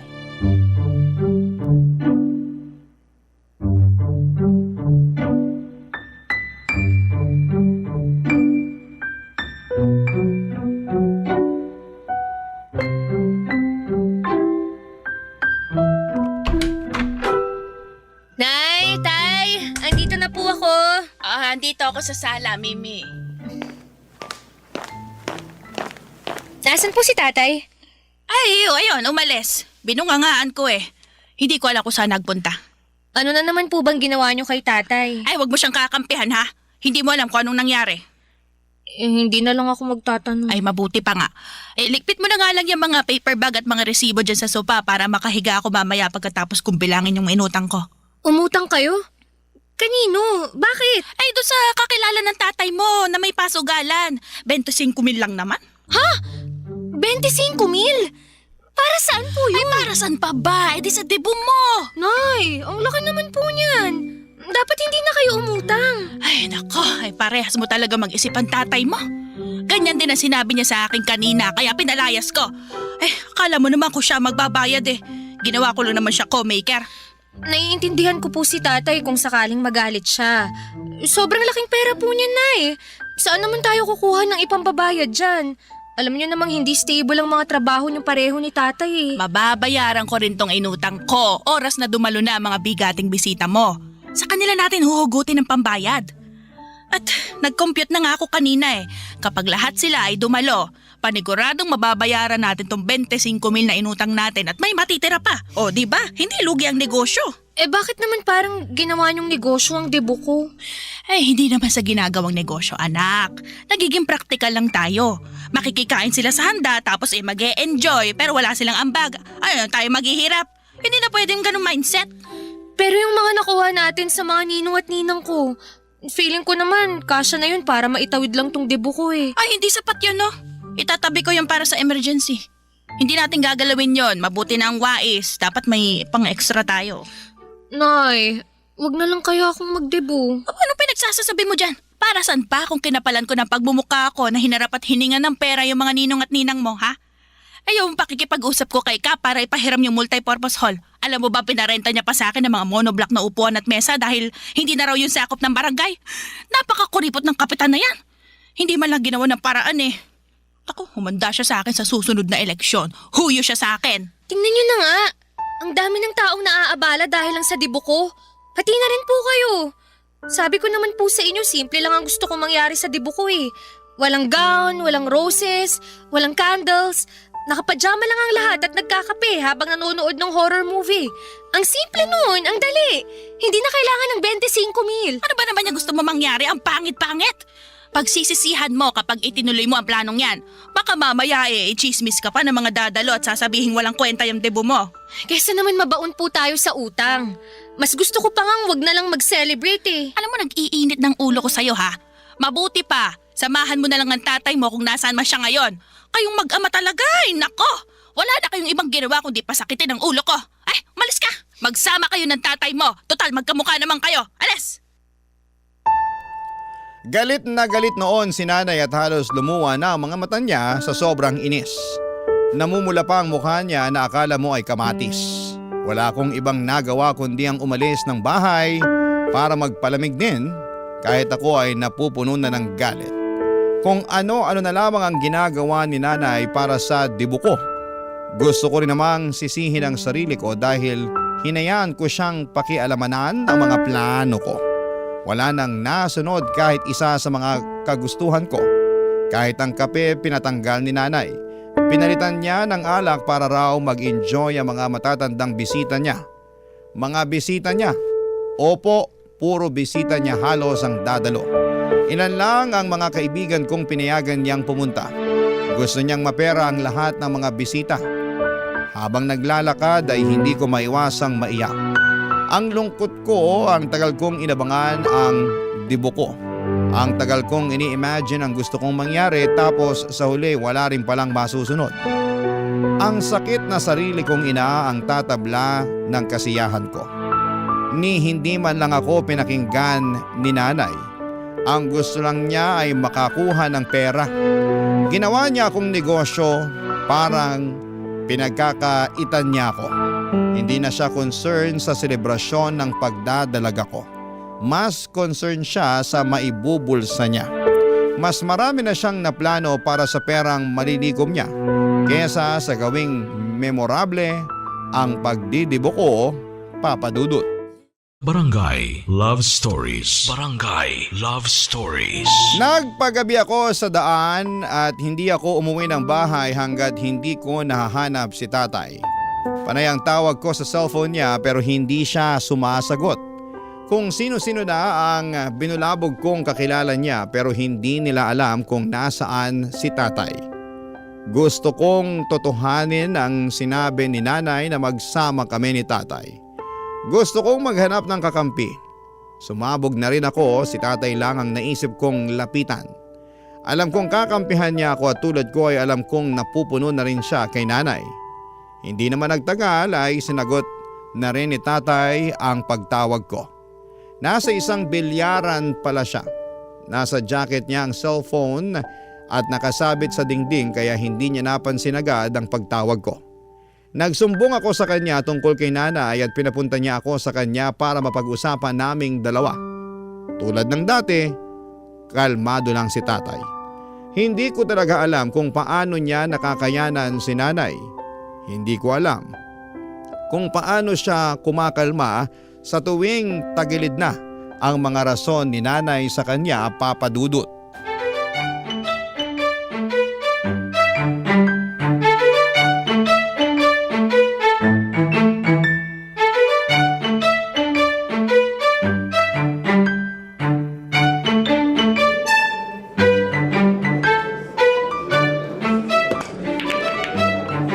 Kumusta nanay mo?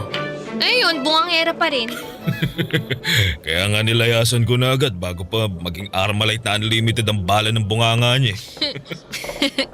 Hindi ko nga alam kung paano nyo natitiis ang pagbubunga nga ni nanay. Mabait naman kasi nanay mo. Maalaga at masikaso. Marami rin siyang sinasakripisyo para sa atin na sa tingin niya kailangan natin. Pero minsan po ba tay, nagtanong siya kung kailangan ba talaga natin yung ginagawa niya? Napagtalunan niyo na naman ba yung debo mo? Sobra na kasi tay eh. Hindi na lang siya nakontento sa mga hiningi niyang pera sa mga ninong at ninang ko. Aba umutang pa ng 25,000 sa kakilala niyo. Alam ko yan. Nagulat din ako, kamagalala. Pero kilala mo naman ang tatay mo, di ba? Konting buka lang ng bibig ng nanay mo, tiklop agad ako eh. Pero sana, kahit minsan naman tay, pagsabihan niyo rin si nanay. Tayo lang din ang kawawa eh. Nalulusutan din naman ng nanay mo kung ano man ang pinapasok niya. Doon naman ako bilib sa kanya. Kaya minsan, hinahayaan ko na lang. Hindi ko kaya ang ganun tay. Siya tong nagpapasimula ng problema eh. Wala na sanang ibang iisipin kung hinayaan na lang niya ako sa plano sa debut ko. Yan ba yung may pakape ka pa at pasampagita? May narinig din akong corona. Bakit po kayo tumatawa? Nakakatawa naman kasi talaga. Bakit naman sampagita pa at kape ang tema ng debut mo? Para ka naman pinaglalamayan yan eh. Magsama nga kayo ni nanay. Parehas kayong basag trip eh. Pasensya ka na anak. Natawa lang naman ako. Kung yun naman kasi ang magpapasaya sa'yo, susuportahan ko naman yan. Ikaw ang may debut eh. Bida mo ang plano mo. Sana ganyan mag-isip si nanay. Pero hindi eh. Mas gusto niyang ibida yung mga plano niya. Sariling kasiyahan lang ang iniisip niya. Alam mo na ba ang nangyari sa debut ng nanay mo noon? Hindi po. Ano po bang nangyari? Ang tagal pinag-ipunan ng nanay mo ang debut niya. Kung ano-ano pa nga binenta niya noon eh. Siopaw, balot, penoy, mani at nilagang saging. Kasi ayaw siyang magdebut ng lola mo. Aksaya lang daw yun. Sa nainggit ang nanay mo ron sa mga kaibigan niyang may padebu. Kaya pinaghirapan niya ang pag-iipon para ron. Ang dami niyang plano ha. Gusto niya may mga banderitas at kantahan pa. 2 cake. Gusto niya ng lechong manok tsaka spaghetti. Gusto niyang isuot yung asul na gown na pinaparentahan ng teacher niya noon. Nagawa naman po ba ni nanay ang mga plano niya? Nakapag-celebrate naman siya ng debut niya. Pero hindi sa paraang gusto niya. Ano pong ibig niyong sabihin? Kasi nagkasakit ang lolo mo noon.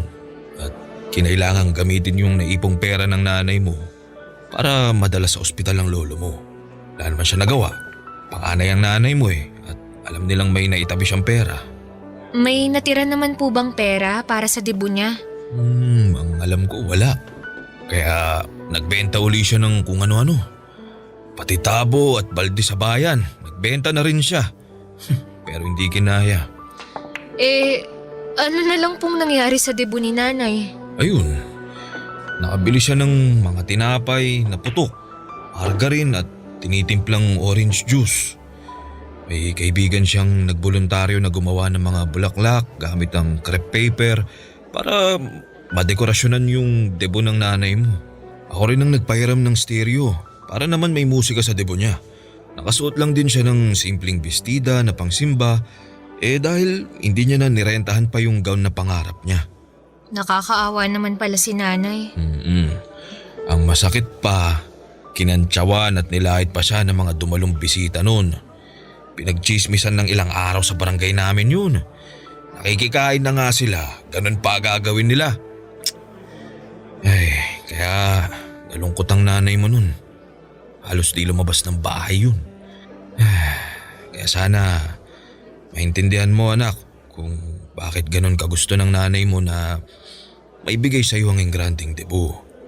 Dahil siguro kahit man lang sa'yo maranasan niyang matupad ang minsang pangarap niyang selebrasyon. Nalungkot ako sa mga nalaman kong nangyari kay nanay noon, Papa Dudut. Doon ko palang naintindihan kung bakit ganon siya ka-controlling pagdating sa debut ko. Parang sa akin siya bumabawi sa mga bagay na hindi niya nakuha sa selebrasyon ng pagdadalaga niya.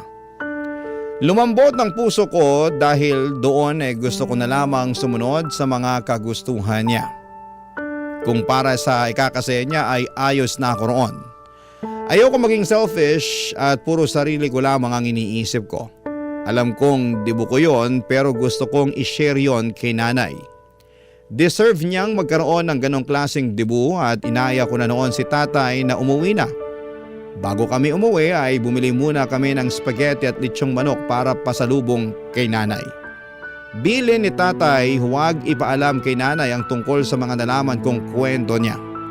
Sa pagdaan ng mga araw ay hinayaan kong si nanay ang mag-ayos ng debut ko. Lahat ng ginagawa niya, oo na lamang ang sagot ko. Napansin ko ang kakaibang saya sa mukha niya kahit papaano naging masaya na rin ako dahil doon. Pinagpupuyatan pa niya ni nanay ang mga detalye ng debut ko. Halos hindi na niya matanggal ang pagkakadikit ng cellphone sa kanyang tenga.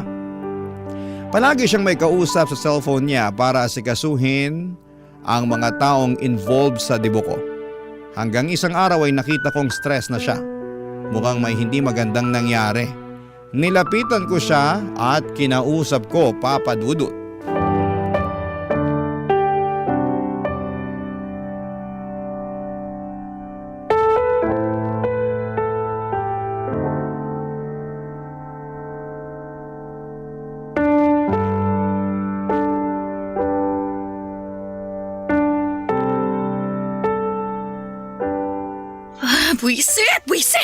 Buisit!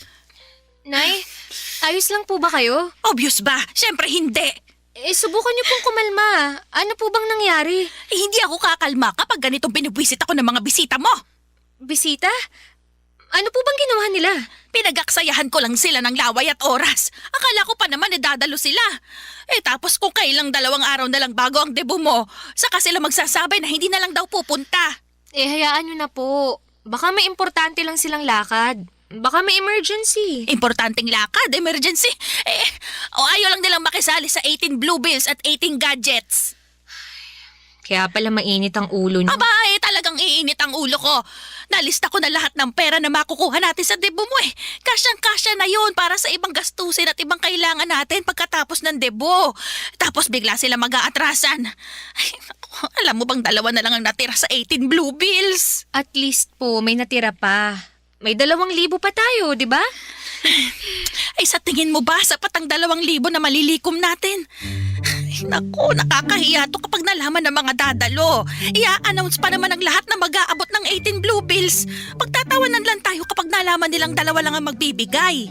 So wala naman po tayong magagawa kung ayaw talaga nilang magbigay. At Isa pa yung mga inatasan ko na magbibigay ng 18 gadgets. Mga damuho! Nung tinanong ko ba naman kung anong ibibigay nilang gadget bigla nagsabi na charger, mumurahing power bank, tig 150 pesos na earbud, at meron pang isang syusyonga-syunga na magbibigay ng extension cord.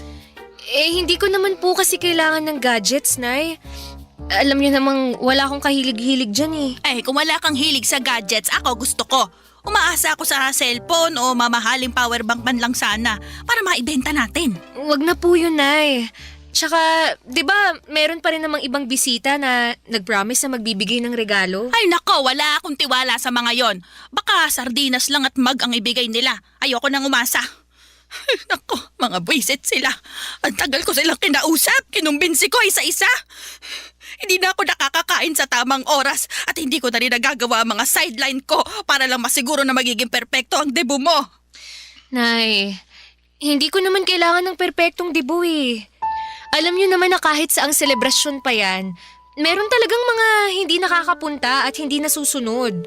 Pero pwede pa rin namang maging masaya kahit ganun pa ang mangyari. Ako? Hindi ako magiging masaya kapag hindi nasunod ang plano. Naranasan ko na yan noon at ako na nagsasabi sa'yo na Mimi, hindi masaya yon. Ang sakit na mapahiya ka sa mga tao na umaasa na makakapaghanda ka ng masarap. Na merong musika, na mang-aaliw sa mga bisita, may cake, may banderitas. Ang sakit mapag-usapan na ang pangit ng pagsalubong ng pagdadalaga mo. Hindi naman masama kung tinapay at juice lang ang maihanda sa dibu ko Tulad ng nangyari sa inyo. Basta ang importante sa akin, andun po kayo ni tatay. Sabay-sabay tayong kakain ng putok na tinapay at tinimplang orange juice. Hindi! Hindi pwede! Kailangan masagana ang handa mo. Hindi pwedeng i-chismis ka ng mga bisita pagkatapos. Hindi ko papayagang mangyari yon. Kahit naman po masarap ang handa natin, sigurado namang may sasabihin ng ibang tao. Masanay na tayo. Kaya nga sinasabi ko sa inyo, piliin nating mabuti ang mga bisita natin. Para hindi tayo makarinig ng hindi maganda. Kasi pupunta sila dahil mahal nila tayo at hindi dahil sa handa natin. Pero gusto kong bigyan ka ng debut na hindi ko naranasan noon, anak. Gagawin pa rin naman po natin ang nasa plano nyo. Ayos lang po ako ron. Pero huwag sasama ang loob natin, Nay, kung may mga hindi dadalo o hindi masusunod. Kung sakaling kulangin pa rin ang inaasahan yung pera na iaabot nila, di pagtsagaan na lang natin. Nay, alam mo namang hindi mayayaman ng mga kamag-anak, kaibigan at ibang kakilala natin. Ang hirap namang ipilit sa kanila na ibigay yung mga bagay na hindi nga nila kayang ibigay para sa sarili nila. Sa huling sinabi ko ay doon pa lamang kumalma at pumayag si Nanay Papadudut. Alam kong pressured lamang siya para maibigay ang debut sa akin na hindi niya naibigay sa sarili niya noon. Hinayaan na lamang niya ang mga bisita niya na nag-cancel sa 18 blue bills at 18 gadgets. Pati na rin yung ibang hindi dadalo dahil nahihiyang hindi makapagbigay. Ayos lang naman sa akin kahit wala silang maibigay pero ayoko na rin silang pinitin na pumunta kung hindi sila komportable na gumalaw sa debut ko dahil lamang wala silang naibigay. Nerespeto ko kung anuman ang desisyon nila. Doon pa rin kami sa multipurpose hall. Konti lang ang mga upuan at mesa na nirentahan namin dahil nga konti lang din ang dumalo. Hinayaan na rin ni Nanay na tuparin ko ang ibang mga plano ko. Natuloy ang pakape, pasampagita at panonood ng horror movie sa dulo ng selebrasyon ng debut. Hinayaan na rin niya akong magpalit ng pajama bago matapos ang debut ko. Sinurpresa ko nga rin siya ng spaghetti, lechong manok, potok na tinapay at orange juice. Galing ang gastos sa inipon kong pera. Regalo ko yon para kay Nanay para sa efforts niya sa debut ko. At syempre gusto kong mabago ang pananaw at tingin niya sa putok na tinapay at orange juice na nagdulot ng lungkot sa kanya noong debut niya. Gusto kong sa pagkakataong yon ay magkaroon na siya ng masayang alaala sa tinapay at orange juice. Hindi man mabura ang naging alaala ng mga yon sa nakaraan niya. Pero ang importante, matatabunan na yon ang magandang alaala sa kasalukuyan. Maraming salamat po sa pagbasa ng aking liham. Ang inyong forever kapuso at kabarangay, Mimi. Kwentuhan naman tayo dito sa comment section. Ang mga kwento ng pag-ibig, kwento ng buhay at kwento ng pag-asa dito sa Barangay Love Stories. Love Stories. Mapalad ang mga taong may sandigan sa buhay sa pamamagitan ng kanilang mga kapatid. Alam kasi nila na meron silang maaasahan sa oras ng kagipitan at kakampi kapag sinaktan sila ng mundo. Ikaw, kabarangay, meron ka bang butihing kapatid? Dear Papa Dudut, matuturing na biyaya mula sa langit ang pagkakaroon ng kapatid. Lalo na kung ito ay magiging sanggang dikit mo sa buhay. Yun bang kasama mo sa buti at sama ng panahon at handa kang tulungan anuman ang mangyari. Bata pa lamang ay pangarap ko na talagang magkaroon ng kapatid, Papa Dudut. 8 taon din kasi akong naging solong anak ng mga magulang namin. Hirap din kasing magbuntis si nanay at matuturing na himala sakaling mabigyan pa nga nila ako ng kapatid. Pero mabuti ang Diyos. Dahil pinagkaloob nila ang katuparan ng kahilingan ko nang ampunin nila si Clark. Pero bago ko ipagpatuloy ang pagkukwento ay gusto ko munang magpakilala sa inyo at sa mga kabarangay natin. Ako nga pala si Jaymon, 34 years old at taga Silang Cavite. Sa kasalukuyan ay masasabi ko na masaya ako bagaman may kulang sa buhay ko. Paano nangyari yon? Siyempre kasama ko ang aking pamilya at sila ang rason kung bakit ako nagpapatuloy sa buhay. Ngunit, ano nga ba ang kwento ng aming pamilya? Yan ang dahilan kung bakit napasulat ako sa programa ninyong Barangay Love Stories. Magsisimula ang lahat ng 23 anyos pa lamang ako at 15 anyos naman si Clark, Papa Dudut.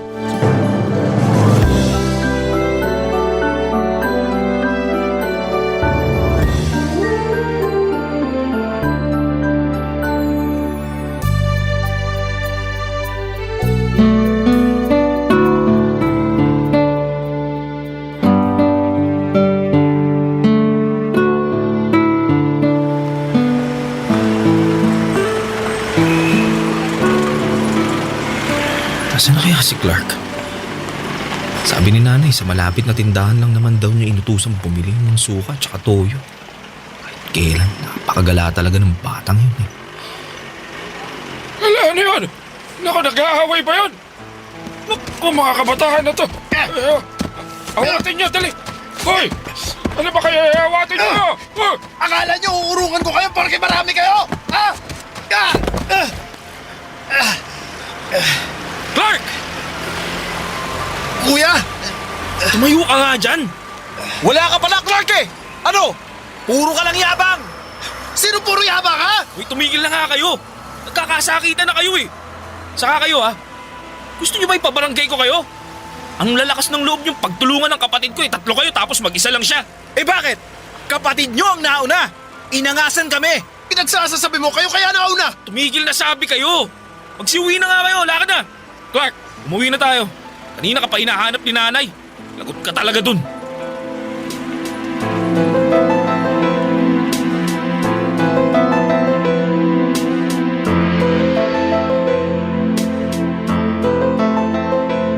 Nay, na yung magaling yung anak.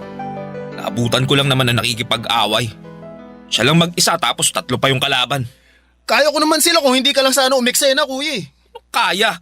Kitang-kita ko, hinahalikan mo na nga yung semento pagdating ko eh. Clark naman! Ano bang naisip mo't nakipag-away ka pa? Tingnan mo nga yung itsura mo. May pasa ka sa labi, may gasgas ka sa kamay. Sigurado ka bang ayos ka lang? Eh, baka mamaya may bali ka pa, ha? Halika, ipapadoktor kita. Wag na, Nay. Ayos lang naman po ako. Mababaw lang naman mga sugat ko eh. Saka gagastos pa kayo. Inaalala ka lang naman ni nanay. Saka ako rin. Malay ba namin na tinitiis mo lang pala tapos may masakit na pala sa'yo? Ay, kuya naman eh. Ano ba kasi nangyari? Totoo ba na inangasa mo sila kaya ka nila pinagsusuntok? Siyempre hindi. Sila kaya nauna, inaasar nila ako kaya pinatulan ko. Akala nila mananahimik lang ako sa isang tabi ha. Di ako ganun tao no. Pero sana nagtimpi ka pa rin. Lalo 3 sila, mag-isa ka lang. Di naman sa lahat ng pagkakataon, papairalin mo yung pikon mo. Di mo sila kailangan patulan. Paano na lang kung napuruhan ka, di ba? Tama ang kuya mo, Clark. Pinag-alala mo kami. Mabuti pa, gamutin ko na muna yan sugat mo, ha? Tapos pumunta tayo ngayon din sa ospital para ipa-check up ka. Nay naman eh, wag na. Huwag ka na lang kumontra. Papadudot pinadoktor namin si Clark at buti na lamang dahil wala naman siyang baling buto sa kanyang katawan. Kaya nga napanatag kami ni nanay. Habang pauwi ay kontodo sermon ulit siya sa aking kapatid na napapailing na lamang dahil wala naman itong magawa. Kabaligtaran ko ng ugali ang kapatid kong si Clark, papadudot. Mahiyain ako samantalang malakas naman ang loob niya. Mabibilang lamang sa mga daliri ko sa kamay ang mga taong pinagkakatiwalaan ko kumpara sa kanya, na halos kaibigan ang lahat. Madaldal din siya, tahimik lamang ako. Masipag akong mag-aral noong nasa edad niya pa lamang ako, ngunit may pagkabulakbol at hindi seryoso sa pag-aaral niya ang aking kapatid. Palaaway din talaga siya dahil mabilis mapikon. Sa kabila ng mga pagkakaiba namin ay mahal namin ni Clark ang isa't isa, papadudot. Vocal ang kapatid ko sa pagsasabi niya na iniidolo niya ako sa maraming bagay. Tulad ng pagtugtog ng gitara. Galing sa pag-report sa klase namin noong sabay pa kaming nag-aaral. Pakikipagtalastasan at kahit na nga sa paglalaro ng chess. At minsan ko na ring sinabi sa kanya na hanga ako sa mga kakayahan niya. Na hindi ko nagagawa lalo na at nalilimitahan ako sa pagiging introvert ko, papadudot. Noong nagtrabaho na ako ay nagsimula ng lumayo ang loob namin ni Clark sa isa't isa. Aaminin ko na naging abala na ako sa pagtatrabaho. Focus kasi ako sa pagpo-provide sa aming pamilya dahil gusto ko na pahintuin sa pagtitinda ang nanay namin. Kaya ni mag-usap kahit simpleng kumustahan ay hindi na po namin magawa ng kapatid ko dahil pag-uwi sa bahay ay kinakain ako ng matinding pagod. Tapos dumating sa buhay ko si Mary Grace. Katrabaho ko na nakamabutihan ko. At hindi po nagtagal ay niligawan ko nga't naging kasintahan, papadudot.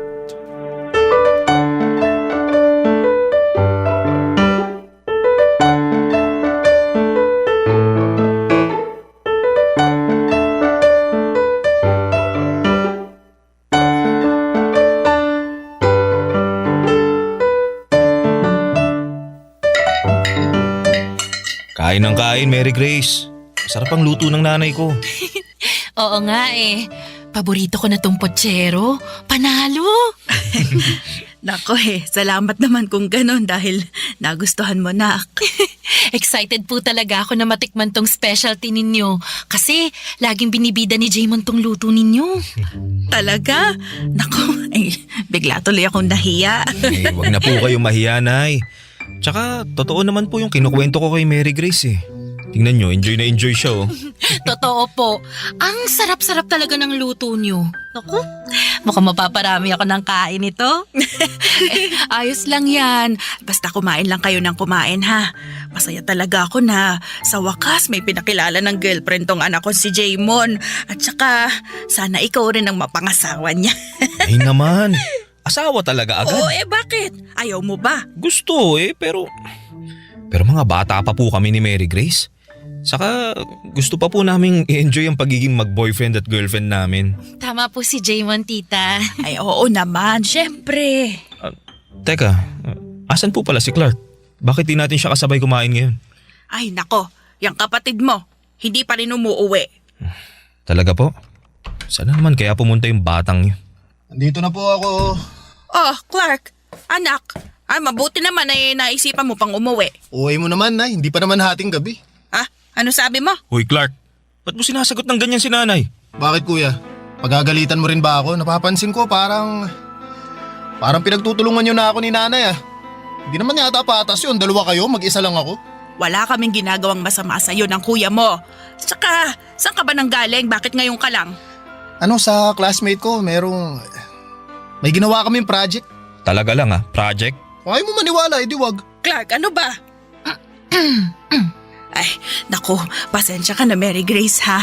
Nakita mo pa tuloy paano kami mag-away. Pero hindi kami nag-aaway-away dito ha. Pinagsasabihan lang namin yung… May bisita pala kayo? Ay, oo nak, kaya pwede ba umayos ka? Sino ka naman ha? Hoy Clark, yan ka magtanong. Hindi naman ikaw tinatanong ko kuya yung bisita. Hi, ako si Mary Grace. Girlfriend ako ng kuya mo. Girlfriend? Wow, may girlfriend ka na pala kuya tapos di mo man lang nakwento sa akin? Sa bagay, busy ka na nga pala sa ibang bagay. Sino na lang ba ako para pagkwentuhan mo, di ba? Clark naman. Kaya nga sinama ko rito sa bahay natin si Mary Grace para makilala niyo ni nanay. Nakilala ko na siya, ayos na yun. Buti pa matutulog na ako. Ano, hindi ka nakakain? Busog po ako, tsaka inaantok na ako eh.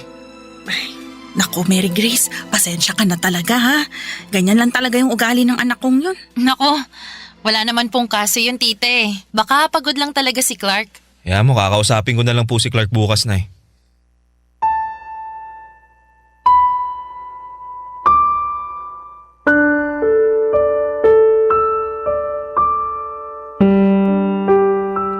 Papadudot aminin kong nagulat ako sa inisyal na reaksyon ni Clark nang makita niya si Mary Grace. At mas nabigla pa ako sa kung papaano niya ito patunguhan habang tumatagal. Bastos, walang modo para sa akin ang datingan noon, kaya naman kinain ako ng hiya para sa aking girlfriend at pag-aalala na ayawan niya ang pamilya ko. Buti na lamang at nandyan si nanay para sawayin ang kapatid ko dahil hindi ko kayang magalit ng todo-todo kay Clark. Mabuti na lamang at wala lang kay Mary Grace sa mga nangyari. Kesyo meron din daw siyang mga nakababatang kapatid. At parang naka-default na sa ugali nila ang ganung mga kilos at pananalita. Sa kabila ng lahat ay hindi ko pa rin napigilang malungkot, mainis at magtampo sa kapatid kong si Clark.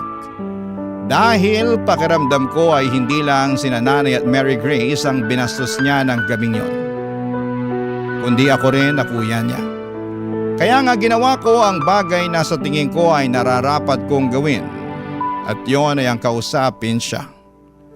Pero nauwi lamang ang pag-uusap namin sa matinding pag-aaway. Barangay Love Stories. Barangay Love Stories. Papadudod, sinabi ni Clark sa akin na masyado ko raw pinagtatanggol si Mary Grace. Samantalang noong ko lamang ito nakilala. Sinagot ko siya na normal lamang yon dahil girlfriend ko na nga ito. Pero nangatwiran ulit si Clark na hindi raw niya gusto si Mary Grace. Noong tanungin ko kung bakit ay wala naman siyang naisagot.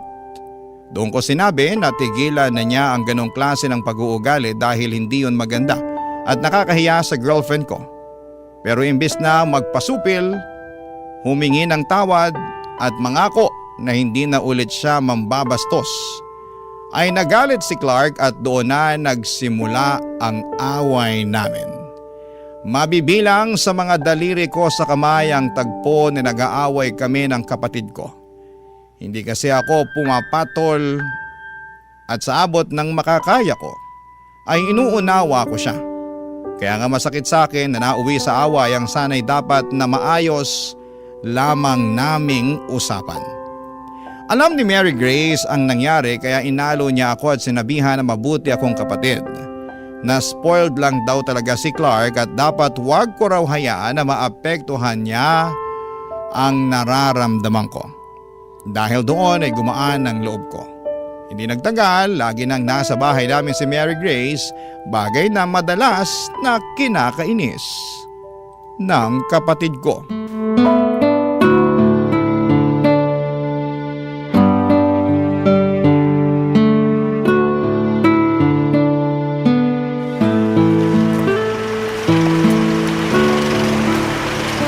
Tingin ko wala naman ako nakalimutan.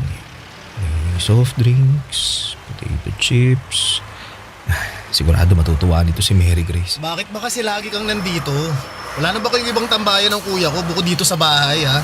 Ano ba kasing masama na nandito ko? Kuya mo naman nagpapunta sa akin dito. Teka, si Clark at Mary Grace ba yun? Ano kayo nangyayari sa kanila? Nag-aaway ba sila? Teka, buti pa, bilisan ko na nga ang lakad.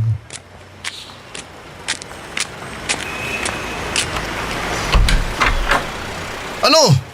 Sumagot ka, tinatanong kita eh. Uy, ano nangyayari dito? Buti naman dumating ka na, Jaymon. Bakit? May problema ba?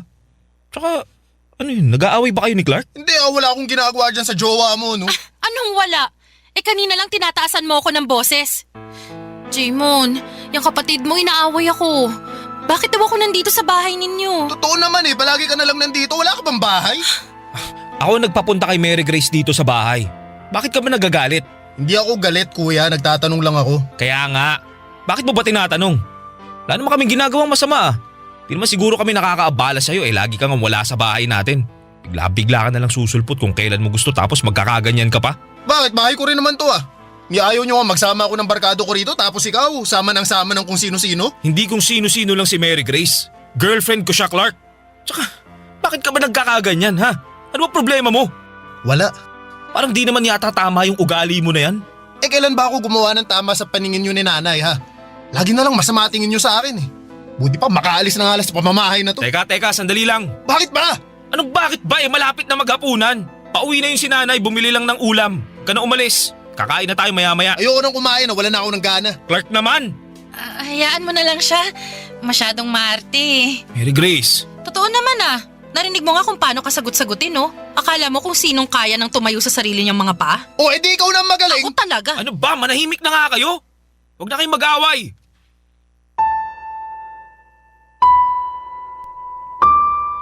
Papadudot, hindi ko intensyon na awayin si Clark, ngunit may mga bagay talaga na hindi maiiwasang mangyari lalo na kapag nadala na kayo ng emosyon. At yun ang dahilan kaya nauwi na naman sa matinding away ang pagsasaway ko lamang dapat kay Clark. Nagkasakitan kami ng loob mula sa mga salitang binitawan namin sa isa't isa. At aminin kong labag sa loob ko ang mga nasabi ko sa kanya. Dala lamang yon ng matinding galit dahil sa mga sinabi niya laban sa akin. Pero yon ang naging mitya, kaya naglayas si Clark. Gustuhin ko man siyang hanapin ngunit hindi ko na ginawa yon dahil kinumbinsi ako ni Mary Grace na kapag hinanap ko raw ang kapatid ko, ibig sabihin ay nagpatalo ako sa kanya. Si nanay na lang ang naghanap kay Clark na hindi nagtagal ay napauwi rin naman niya. Simula noon ay tumaas ang pader na namamagitan sa amin ng kapatid ko. Lalong lumayo ang loob namin sa isa't isa hanggang sa tuluyan na akong nag-focus sa relasyon namin ni Mary Grace. Nabuntis ko siya, lumipat kami ng bahay, at bumuo ng sarili naming pamilya makaraan ang 5 taon. Kaya lang, marami rin kaming pinagdaanan ni Mary Grace. Lalo na nung nawalan ako ng trabaho matapos akong magkasakit. Kaya kinailangan ni Mary Grace ang maghanap buhay habang nagre-recover ako ng mga panahong yon, papadudot.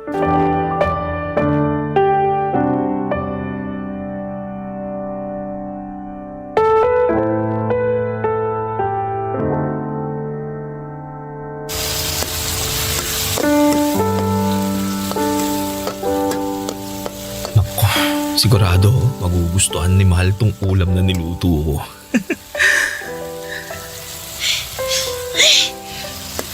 Anong amoy yun? Ang baho naman. Mahal, andiyan ka na pala. Huwag mo nga ako matawag-tawag na mahal.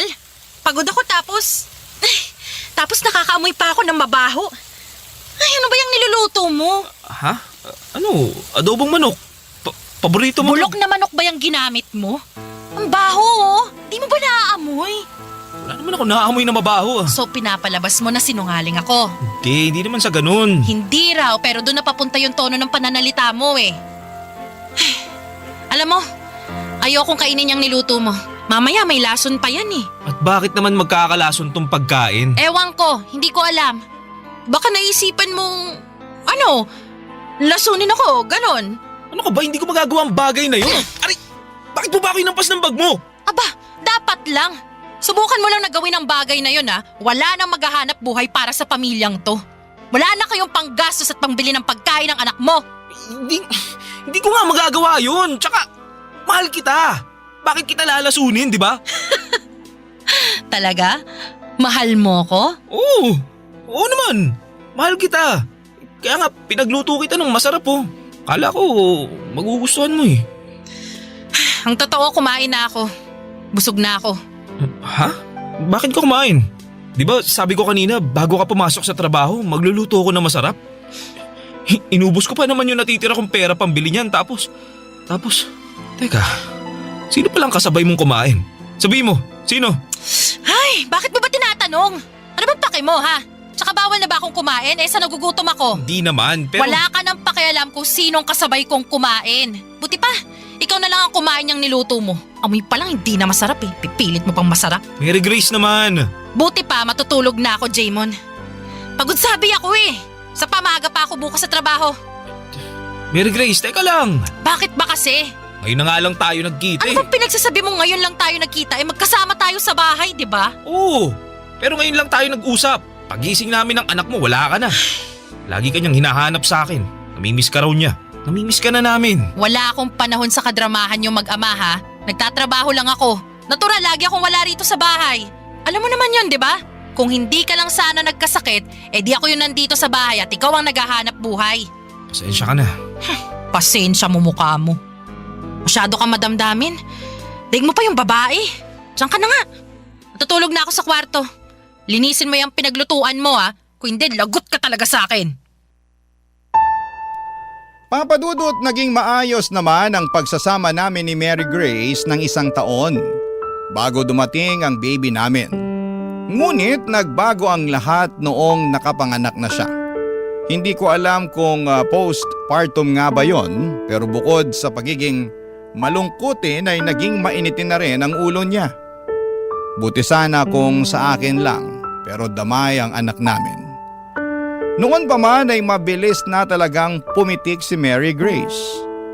Kaya nga hanggat maaari ay hindi ko siya ginagalit. Tawagin niyo na akong under desaya, pero kung pwede ko naman siyang unawain ay ginagawa ko. Hindi ako sumasagot kapag nagagalit siya. Hindi ako nangangatwiran para hindi na lumala pa ang gulo. At hanggat maaari, gusto kong daanin sa mahinahong usapan ang lahat. Pero habang tumatagal ay napapansin ko na lamang na nagiging mabigat na ang kamay sa akin ng kinakasama ko. Barangay Love Stories. Barangay Love Stories. Papadudot, kapag nahihirapang mag-express ng feelings si Mary Grace, sa mga away namin, lalo na ng galit, ay nauuwi yon sa pananakit niya sa akin. Nung una ay hindi ko naman iniinda yung mangilan-ngilan niyang mga kurot, hampas at pagpalo. Pero nakasanayan na lang niya na saktan ako hanggang sa unti-unti ay nararamdaman ko na lamang ang gigil niya para sa akin. Marami siyang problema na hindi niya masabi sa akin ng matino at hindi naman ako manghuhula para hulaan ang mga bagay na yon. Hindi rin ako marunong bumasa ng isipan, kaya nahirapan talaga ako ng husto. Naunawain ang galit niya para sa akin at sa anak namin. Alam ko sa sarili ko na hindi ako nagkulang sa pagiging provider noong nakakapagtrabaho pa ako. Bagaman hindi ako perpekto, pero ginawa ko naman ang lahat, papadudot. Kaya lang ay naging mapaghanap si Mary Grace. At lalong bumaba ang kumpiyansa ko sa aking sarili dahil sa pinaparamdam niya sa akin. Doon ko mas kinailangan ng aking kapatid na si Clark. Simula kasi nang bumukod kami ng bahay at nagpamilya ni Grace ay hindi na ulit kami nabigyan ng pagkakataon na mag-usap ng kapatid ko. Pero isang araw, bigla na lamang sumulpot sa apartment namin ang kapatid kong si Clark. Bagay na hindi ko lubos na inaasahan.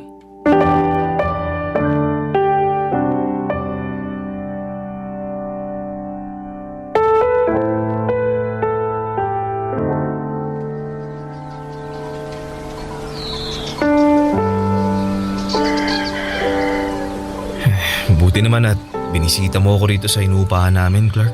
Oo kuya, totoo. Matagal na dapat kitang pinuntahan kaso nahihiya ako sa'yo eh. Nahihiya saan? Sa lahat-lahat. Lalo na hindi na rin naman tayo close katulad nung dati, nung mga bata pa tayo.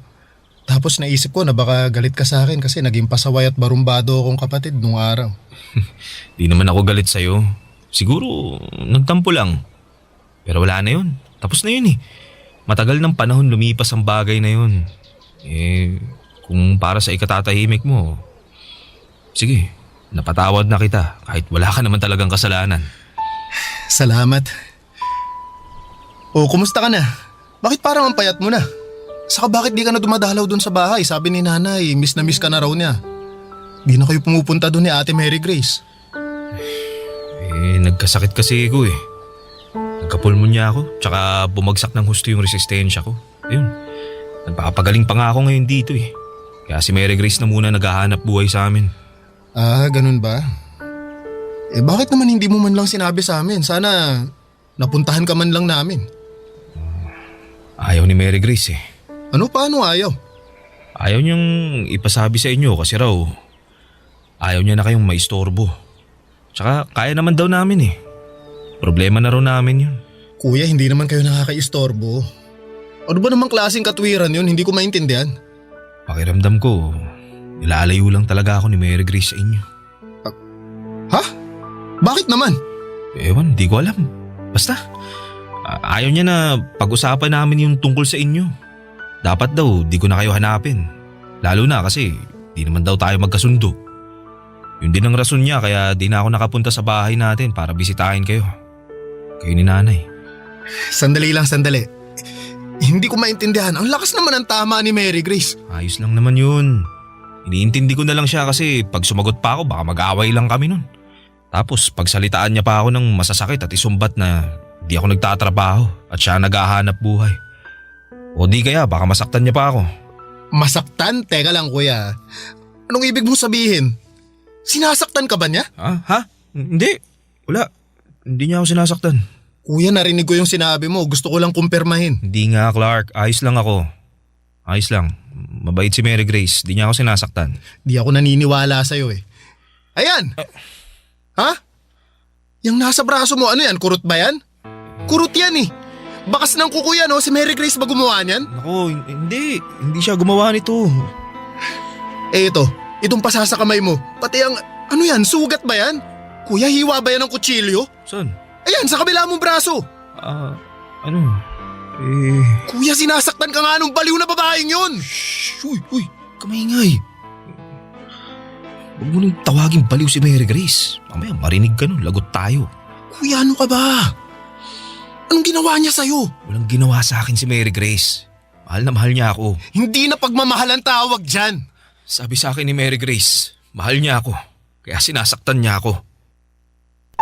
Papadudot, ewan, pero ang isip ko noon ay ginagawa lang ni Mary Grace ang pang-aabuso niya sa akin dahil mahal niya ako. At ayokong magsalita ng masama tungkol sa kanya kasi ayoko rin na iwanan niya ako. Siguro'y masyado akong naging mahina sa isipan at puso ko para mga tuwiran at ipagtanggol ang aking sarili. Pero alam din naman ng kapatid ko na naging abusado ang kinakasama ko at sinamantala ang pagiging mahinahon at hindi ko palapatol sa tao. Naunawaan ko ang pinagmumulan ng galit ni Clark pero hindi ko kayang hiwalayan ang kinakasama ko dahil ayokong masira ang aming pamilya. Sa katunayan ay plano ko na ngang pakasalan si Mary Grace, Papa Dudut.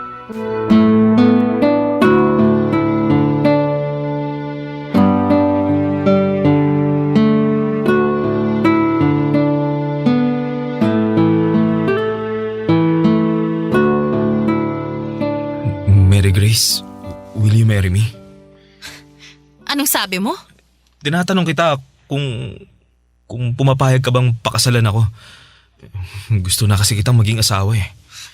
Paano kung sabihin ko sa'yong ako naman ang may ayaw na makasal sa'yo at maging asawa ka? Bakit naman? Di ba matagal naman na nating plano na magpakasal? Noon yun, nung masyado pa akong in love sa'yo. Pero ngayon hindi na. Kasi narealize ko na marami pang ibang lalaki dyan bukod sa'yo. Yun bang kaya akong bigyan ng magandang kinabukasan? Yung hindi na ako magtatrabaho para buhayin ang pamilya natin? Yung magaling din sa kama? Di katulad mo? Teka, anong ibig mo sabihin? Ang hina mo naman umintindi, Jaymon. Kailangan ko pa bang ipaliwanag ng mabuti sa'yo para maintindihan mo? Sa hindi ko nga talaga maintindihan. Oh, sige! Sige! Ipapaliwanag ko sa'yo para maintindihan mo. Makinig ka mabuti ha, dahil hindi ko na uulitin ang sasabihin ko.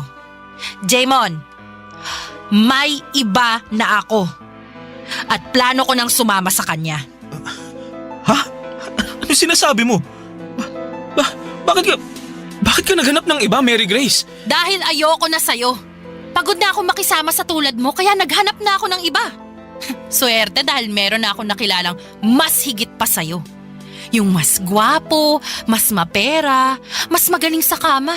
Kaya dyan ka na. Aalis na kami ng anak mo. Iiwan ka na namin. Wag niyo akong iwan. Parang awa niyo na, Mary Grace. Parang awa niyo na, wag kayong umalis.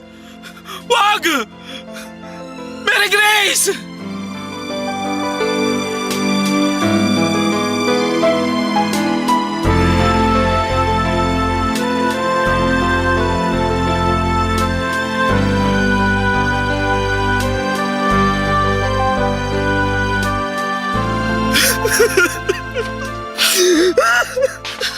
Diyos ko na! Jaymon! Anak ko! Nay, buti po pumunta kayo. Oo, kuya. Pumunta kami ni nanay kasi nakwento ko sa kanya yung ginagawa sa'yo nun ni Mary Grace. Saan na ba yung babaeng yun para masabunutan ko? Sobra siya sa ginawa niya sa'yo! Wala na po, Nay. Wala na po sila ng anak ko. Umalis na po sila. Iniwan na po nila ako. Ha? Anong ibig mo sabihin umalis? Saan sila nagpunta, kuya? Sumama na sa ibang lalaki si Mary Grace. Hindi na raw niya kasi ako mahal. Iniwan na niya ako. Wala na sila ng anak namin. Grabe. Napakawalang hiya talaga niya. Ang kapal naman ang mukha niya. Hayaan mo na, anak. Andito naman kami ng kapatid mo eh. Hindi ka namin iiwan mag-isa. Kasama mo kami, ha? Magkakasama na ulit tayo.